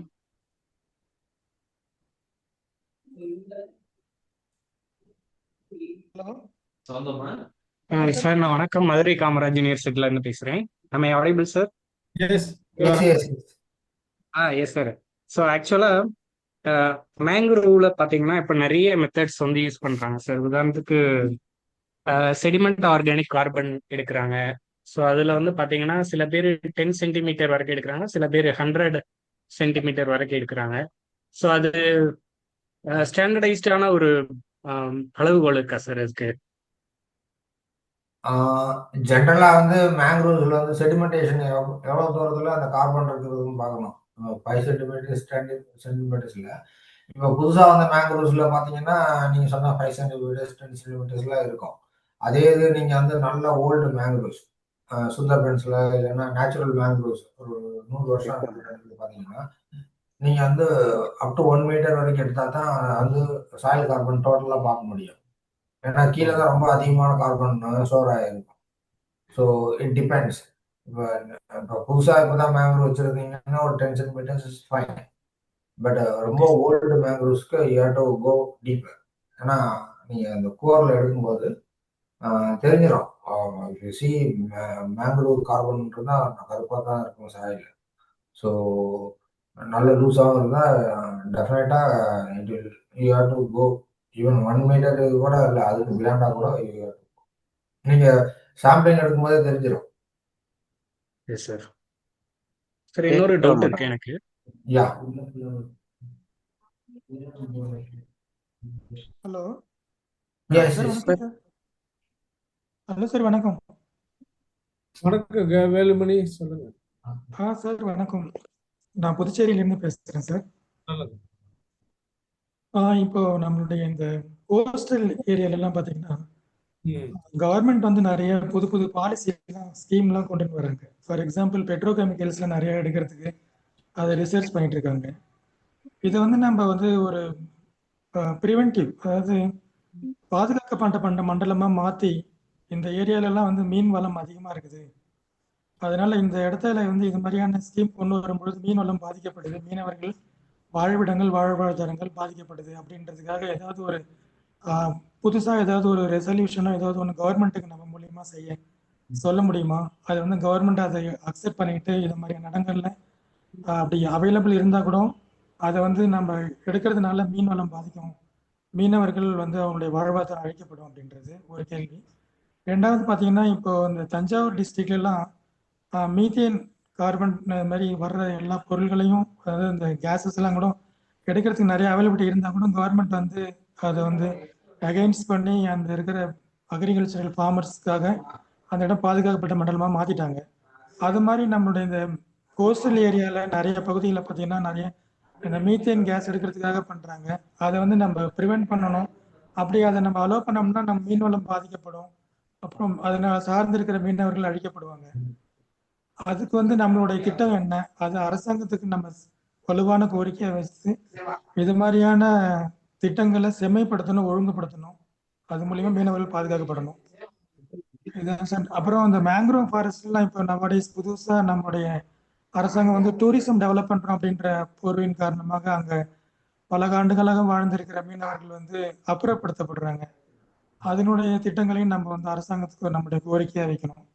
நன்றி சார், வணக்கம். நான் முதல் நீங்க சொன்னதுக்கு கேட்ட கொஸ்டினுக்கு நான் பதில் சொல்றேன். சந்திரசேகரன் பேசுறேன்.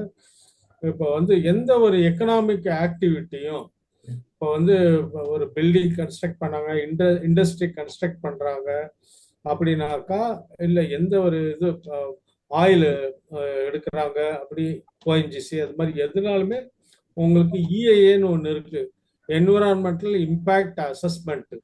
அதாவது இந்த ஒரு காரியத்தினால அங்க இருக்கிற சுற்றுச்சூழல் இல்ல உயிரினங்கள் பாதிக்கப்படுமா படாதா அப்படின்னு இது ஒரு செட் ப்ரொசீஜரே இருக்கு.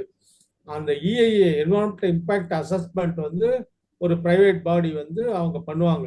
பண்ணி அதனால வந்து இருக்கு இல்லை அப்படின்னு சொல்லுவாங்க. சயின்டிஃபிக்கா அது வந்து ரெக்கார்டில் வந்து வரணும். அந்த மாதிரி வந்தால் இது வந்து ஏன்னா லீகல் இஷ்யூவாகவும் ஆகும், சோஷியல் லீகல் இஷ்யூ.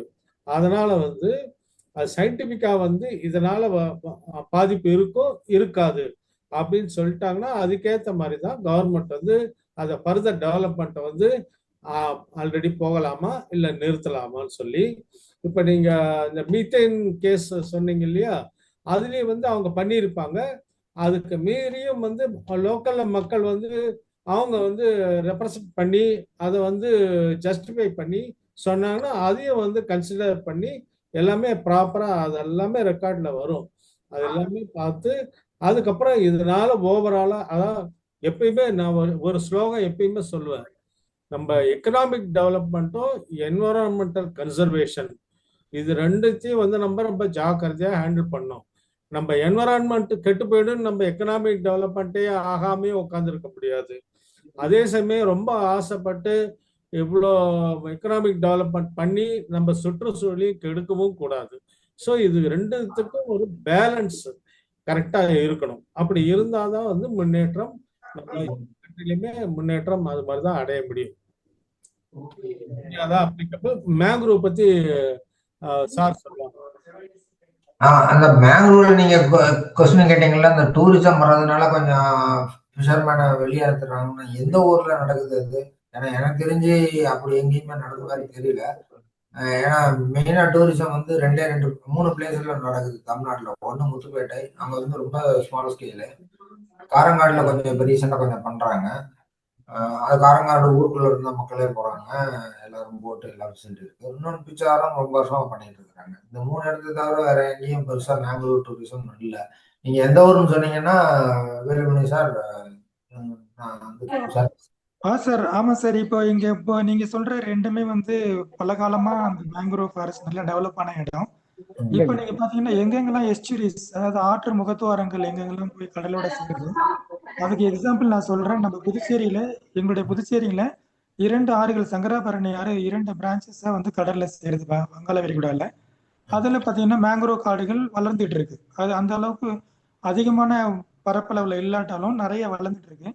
அதை வந்து இப்போ இருக்கிற அரசாங்கம் வந்து அதை கண்டறிஞ்சு அங்க வந்து டூரிசத்தை டெவலப் பண்ணணும் அப்படின்னு சொல்லிட்டு அதை அந்த ஏரியாவை அவங்க கையகப்படுத்துறாங்க. அதன் மூலியமா அந்த மேங்க்ரோவ் ஃபாரஸ்ட்டுகள் வந்து கொஞ்சம் கொஞ்சமா அழிக்கப்பட்டுன்னு வருது. இதுக்கு உதாரணம் எங்க புதுச்சேரியிலேயே அரிக்கமேடு உங்களுக்கு தெரியும், ஒரு இன்டர்நேஷனல் ஒரு மிகப்பெரிய ஃபேமஸான ஒரு பகுதி. அந்த பகுதியில் பல ஆண்டுகளா இந்த மாதிரியான மேங்க்ரோவ் ஃபாரஸ்ட்டுகள் வளர்ந்து நல்ல நல்ல காட்சி அளிக்குது. அதை வந்து இப்போ ஒரு 2-3 ஆண்டுகள்ல இங்க இருக்கிற புதுச்சேரி அரசாங்கம் வந்து அந்த பகுதியை வந்து அவங்களுக்கு அதனுடைய பாதிப்பு பத்தி தெரியுதோ தெரியலையோ இல்லையோ, எந்த சயின்டிஃபிக்கா எதுவுமே பண்ணாம அங்க இருக்கிற தனியார்களுக்கு அங்க டூரிசம் டெவலப் பண்றதுக்காக பகுதிகளை அழிக்க முயற்சி பண்றாங்க. அது என்னுடைய அருகில் இருக்கிறதுனால நான் அதை கொண்டு வரேன்.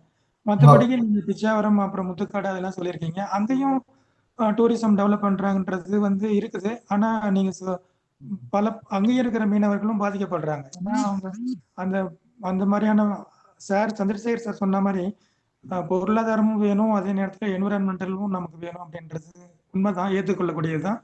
ஆனா பொருளாதாரம் முக்கியத்துவம் அடையணும் அப்படின்றதுக்காக டூரிசம் டெவலப் பண்ணா பொருளாதாரம் வளரும் அப்படின்ற காரணத்தினால என்விரான்மெண்டல் நம்ம அழிச்சுக்கிட்டே போனோம்னா ஒரு கட்டத்துல வந்து அது அந்த பகுதி பயன்படுத்த முடியாத போயிடும்.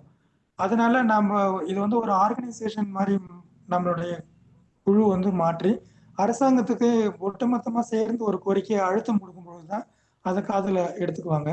அப்படி இல்லை தனித்தனியா அங்க இருக்கிற லோக்கல்ல இருக்கிற மீனவர்களோ கொஞ்சம் பேர் சேர்ந்து போராடினாங்கன்னா அதுல எந்த ஒரு பலனும் கிடைக்காது.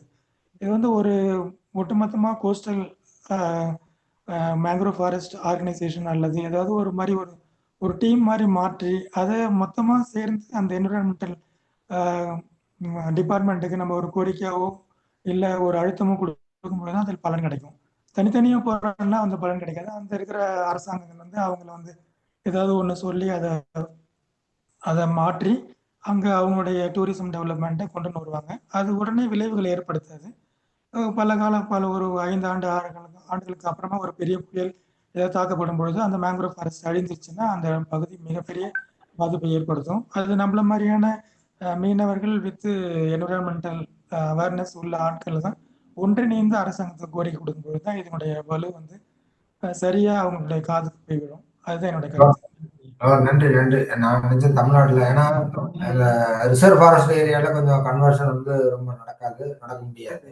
அதே இது நீங்க சொல்ற ஏரியா வந்து அந்த பாண்டிச்சேரி சைடு வந்து அது எல்லாமே ரெவன்யூ லேண்ட்ல இருக்கும். அதான் நான் சொன்னேன்ல, ரெவன்யூ லேண்ட்ல கவர்மெண்ட்டே வந்து அக்வாகல்ச்சருக்கு நிறைய கொடுத்தாங்க. ஸோ அது மாதிரி தெரியாம நடக்குது. அது வந்து நம்ம ப்ராப்பரா வந்து சொன்னாங்கன்னா, அதாவது ஒன்றும் போராட்டம் அது வந்து பண்ணாதான் ஒரு சில இது வந்து தீர்வு. இது வந்து முதல்ல ஒரு ரெப்ரசன்டேஷன் கொடுக்கலாம் ஃபாரஸ்ட் டிபார்ட்மெண்ட்டுக்கு. அது பிறகு இது இப்போ நிறைய பேர் வந்து என்னன்னா கிரீன் ட்ரிபியூனல்லாம் போறாங்க. ஸோ என்ஜிடி எல்லாம் போய் ஒரு சில ஏரியாவில் மேங்க்ரோவ்ஸ் வந்து ஸ்டாப் பண்ணியிருக்காங்க. மும்பைலையும் ஈவன் ஆந்திரா காக்கிநாடாவில் ஈவன் கவர்மெண்ட் வந்து வீடு கட்டுறதுக்காக கொஞ்சம் சின்ன ஏரியாவை எடுத்து கன்வெர்ட் பண்ணாங்க அந்த கொரோனா. வணக்கம் சார். வணக்கம் வணக்கம், சொல்லுங்க. நான் கன்னியாகுமரி மாவட்டத்துல இருந்து சுதாமதி பேசுறேன். சொல்லுங்க. சில எங்களுக்கு மணக்குடியில இன்னைக்கு ஸ்கூல் ஸ்டூடெண்ட்ஸ் எல்லாம் வந்து பார்ட்டிசிபேட் பண்ணாங்க இந்த ப்ரோக்ராம்ல. ஆக்சுவலா மணக்குடி ஐஸ்வரி பார்த்து கன்னியாகுமரியில ஒரு 2 ஐஸ்வரி ஏரியா இருக்குது. ஒண்ணு மணக்குடி, இன்னொன்னு தேங்காய்பட்டணம். அப்ப இது 2 மேஜர் ஐஸ்வரிஸ். அண்ட் மணக்குடி ஐஸ்வரியில பாத்தீங்கன்னா நிறைய பேக்கெட்ஸ் ஆஃப் மேங்க்ரோவ்ஸ் இருக்குது. அது நம்மளுக்கு ஃபிஷரிக்கு நல்லா சப்போர்ட் பண்ணுது. பட் எங்க ஐஸ்வரி பாத்தீங்கன்னா லைக் பிச்சாவரம் ஆர் முத்துப்பேட்டை வந்து ஒரு அந்த பீச் இது வந்து வாஸ்ட் இது கிடையாது. ஒரு சின்ன நேரோ ஏரியா தான் மணக்குடி ஐஸ்வரி. அப்ப அது வந்து ஃப்ரம் அந்த ரிவர்ல இருந்து ஃப்ளோ ஆகி ஒரு நேரோ ரோ வழியாதான், நேரோ பிளேஸ் வழியாதான் கடல்ல போய் சேருதுன்னு வைங்களேன். இப்ப இங்க மேங்க்ரூவ்ஸோட ரோல் வந்து இதுல வந்து நிறைய இருந்தாலும், ஐஸ்வரியில நிறைய இருந்தாலும், இந்த இடத்துல நாங்க பார்க்கக்கூடிய த்ரெட் வந்து நிறைய இருக்குது. ஃபார் மேங்க்ரூவ்ஸ்க்கு நிறைய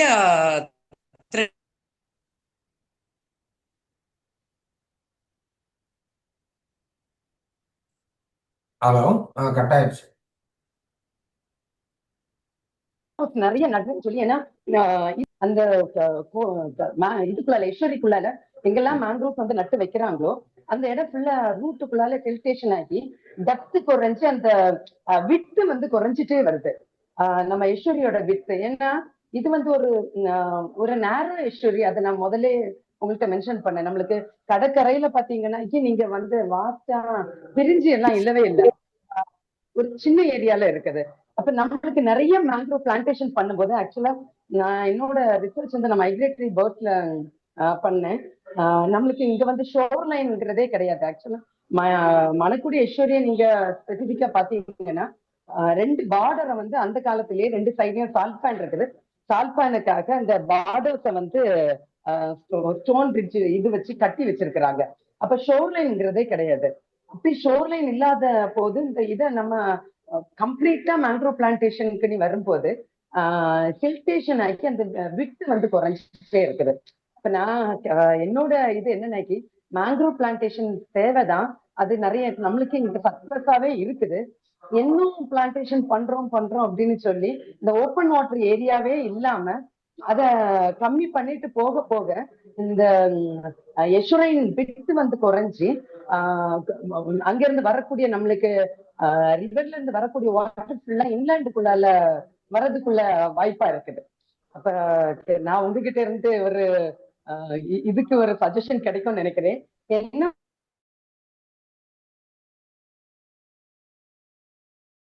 ப்ராஜெக்ட் கொண்டு வர்றதுக்கு பிளான் பண்ணிருக்காங்க. ஆக்சுவலா இந்த இது லொகேஷன் பாத்தீங்கன்னா இது கம்ப்ளீட்லி சிஆர்இசன் ஜோனுக்குள்ளால இருக்குது. எகெயின் சால்பனுக்கும் ஃபிஷரிக்கும் இடையில ரொம்ப க்ளோஸான ஏரியாக்குள்ளால இந்த ப்ராஜெக்ட் கொண்டு வர்றாங்க. இல்ல இப்படி கொண்டு வரும்போது நம்மளுக்கு நான் தெரியும் எஸ்வரி வந்து எவ்வளவு highly productive area for fisheries நல்லாவே தெரியும். நீங்க நிறைய ப்ரெசன்டேஷன் நிறைய கொடுத்தீங்க, ரொம்ப நல்லா இருந்துச்சு. அப்ப நம்மளுக்கு இந்த ஹைலி ப்ரொடக்டிவ் ஏரியா வந்து இந்த மாதிரி ப்ராஜெக்ட்ஸ் எல்லாம் வரும்போது கண்டிப்பா அது வந்து டேமேஜ் ஆகதான் செய்யும். ஏன்னா எங்களுக்கு எப்பவுமே கன்னியாகுமரி டிஸ்ட்ரிக்டை பொறுத்த அளவுல ஏன்னா நாங்க இருக்கிறது ரொம்ப லோலையிங் ஏரியா.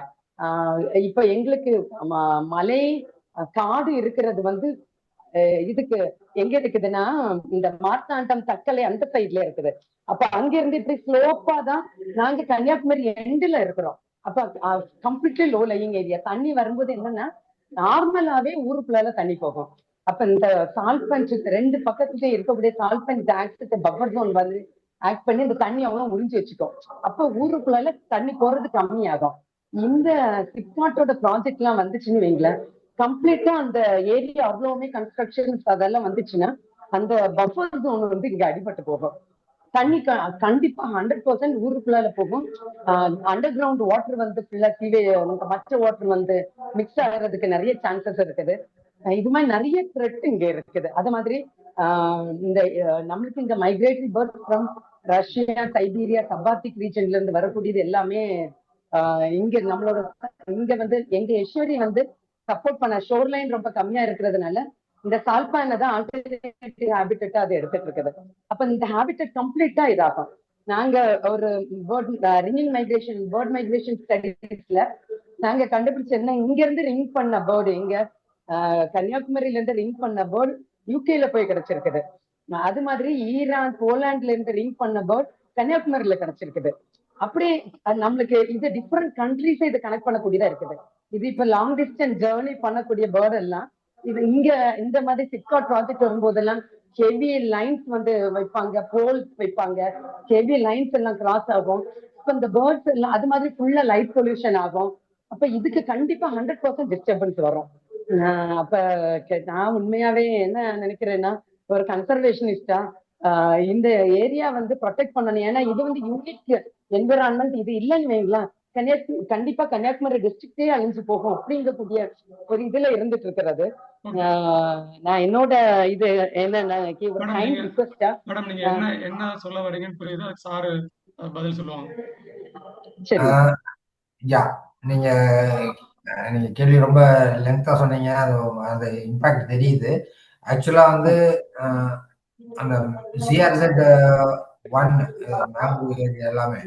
ஸோ அந்த 1 சிஆர்செட்ல இது 200 மீட்டர்ஸ் இல்லை 500 மீட்டர்ஸ் வரைக்கும் நோ டெவலப்மெண்ட் ஜோன். அங்க ஒண்ணுமே பண்ணக்கூடாது.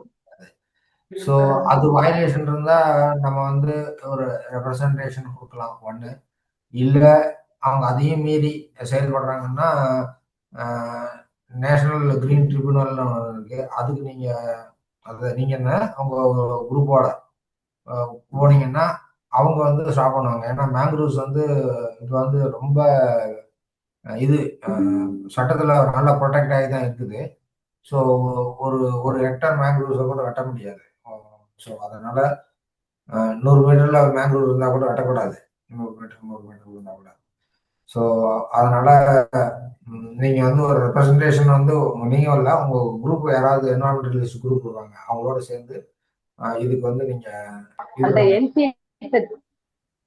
சொல்லுங்க. NGT national green tribunal. Sir அதுக்கு ரெஸ்பான்ஸ் பெருசா இல்ல. ஏன்னா என்சி சட்டத்தமிழ் எல்லாம் கேட்டோம் சார். அப்ப அவங்கள்ட்ட இருந்து பெரிய அளவு ரெஸ்பான்ஸ் இல்ல. ஏன்னா சிஆர்இசட் கிளியரன்ஸே இவங்க வாங்கல. சிப்காட்ல இருந்து வாங்காமலே அந்த ப்ராஜெக்ட் ஏன்னா ரோடு உள்ள வரைக்கும் கொண்டு போயிட்டாங்க. வெரி க்ளோஸ் டு அந்த எஷேரி வரைக்கும் ஊர்ல இருந்து சால்பானை தாண்டி ரோடு உள்ள வரைக்கும் கான்கிரீட் ரோடு போட்டு அந்த இது நம்ம அந்த இதுல ரோடு போட்டாங்க. என்ன அந்த தார் ரோடு போட்டு உள்ள வரைக்கும் போயிட்டாங்க. வெரி க்ளோஸ் டு மேங்க்ரூவ் வரைக்கும் கொண்டு போயிட்டாங்க. ஆனா எங்க இதுல வந்து அவங்க எந்த இதுவும் கேட்கல.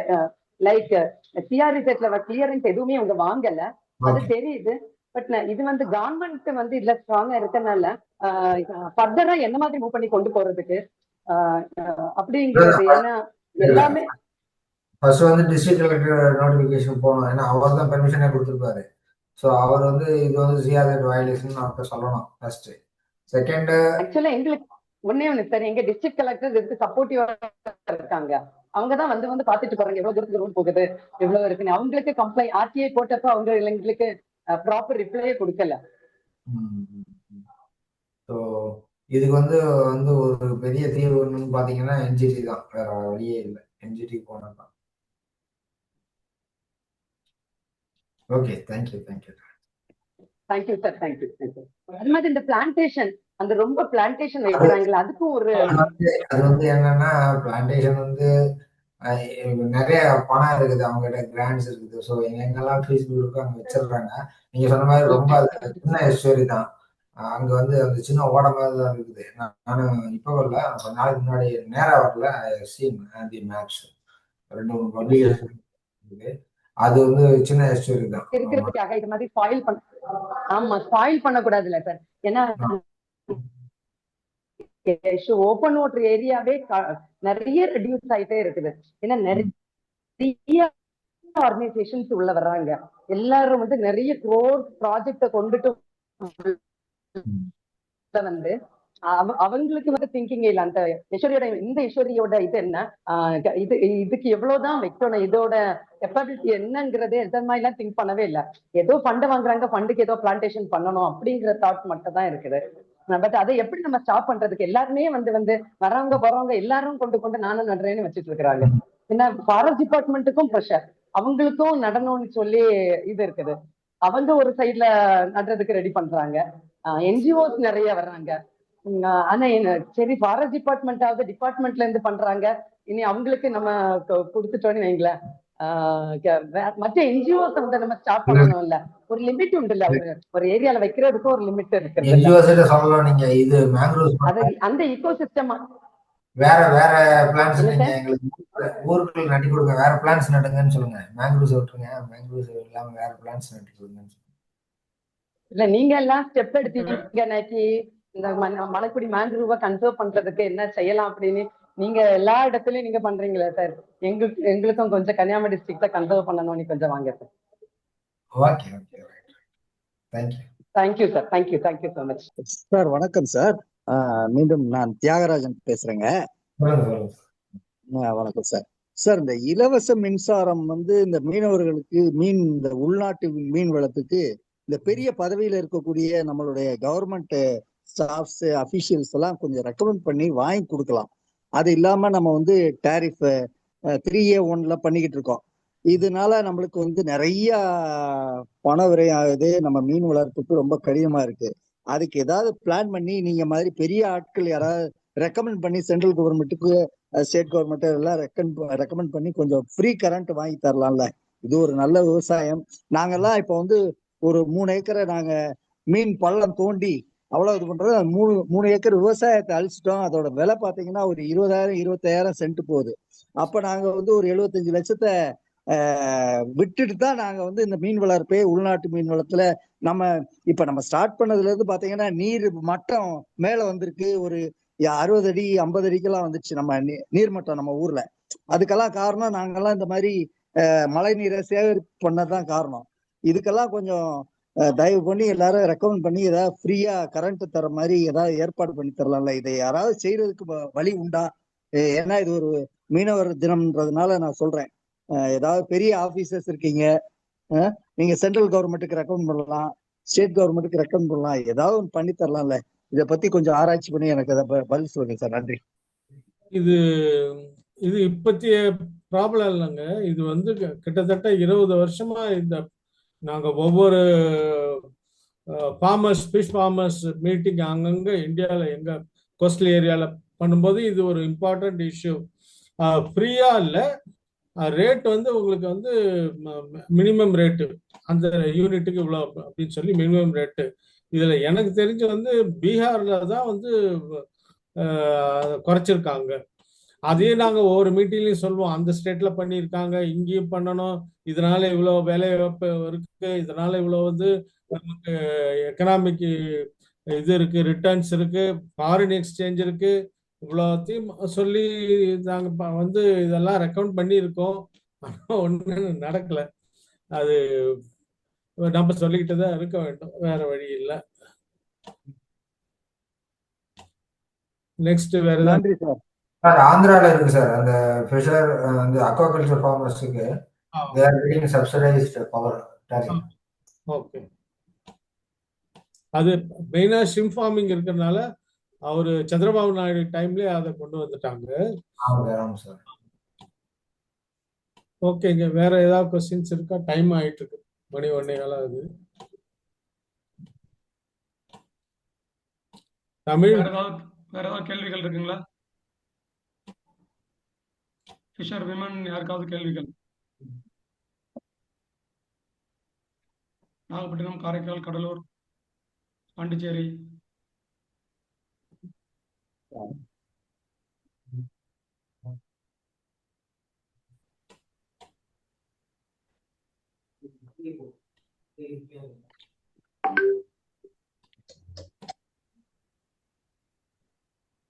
ஓகே, யாருக்கும் எந்த கேள்விகளும் இல்லை அப்படின்னா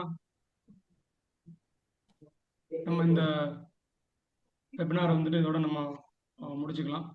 இதில் இந்த வெபினார் பார்த்தீங்கன்னா உலக மீன் வள தினம். இதில் நம்ம 2 அமர்வு வந்துட்டு நடந்தது. முதல் அமர்வுல கடலோர பாதுகாப்பு மற்றும் வளம் குன்றா மீன்பிடிப்பு. வளம் குன்றா மீன்பிடிப்பு வருங்கால சந்ததியருக்கு மீன் இருப்பு அப்படிங்கிறத பற்றி ரொம்ப தெளிவாக சார் வந்து சொல்லியிருந்தாங்க. அது மட்டும் இல்லாமல் சார் வந்து நிறையா பலதரப்பட்ட அறிவியல் ஆய்வு கட்டுரைகளை வந்துட்டு இந்தியா லெவல்லையும் உலக அளவிலையும் அதில் வெளியிட்டிருக்காங்க. இது இல்லாமல் அவங்க நானாஜி தேஷ்முக் அவார்டும் சிறப்பு பெற்று வாங்கினதுக்கான அவங்க பெருமையும் உண்டு. அது இல்லாமல் இவங்க தமிழ் ஆய்வு கட்டுரைகள் வந்துட்டு மக்களுக்கு எளிய வடிவில் எல்லார் மனதிலையும் சென்றடையறதுக்கு முக்கிய பங்காற்றிருக்காங்க அப்படின்னா நம்ம இவங்க சாரை சொல்லலாம். அதுக்காக இன்னைக்கு வந்து நமக்கு இந்த நேரத்தை ஒதுக்கி இந்த கடல்வள பாதுகாப்பு பற்றி மிக சிறப்பாக உரையாற்றிய சிபாவின் ஓய்வு பெற்ற முதன்மை விஞ்ஞானி முனைவர் சந்திரசேகரன் அவர்களுக்கு MS சுவாமிநாதன் ஆராய்ச்சி நிறுவனம் சார்பாக மனமார்ந்த நன்றியை தெரிவித்துக் கொள்கிறோம். அது மட்டும் இல்லாம 2வது அமர்வை நம்ம மேங்க்ரோவோட முக்கியத்துவம் என்ன, எதிர்காலத்துல அதை எப்படி கொண்டு போகணும் அப்படிங்கிறத ரொம்ப கண்முன்ன ரியலிஸ்டிக்கா கொண்டு வந்து காமிச்சாங்க. எங்களை சுவாமிநாதன் ஆராய்ச்சி நிறுவனத்தின் சீனியர் ஃபெலோ முனைவர்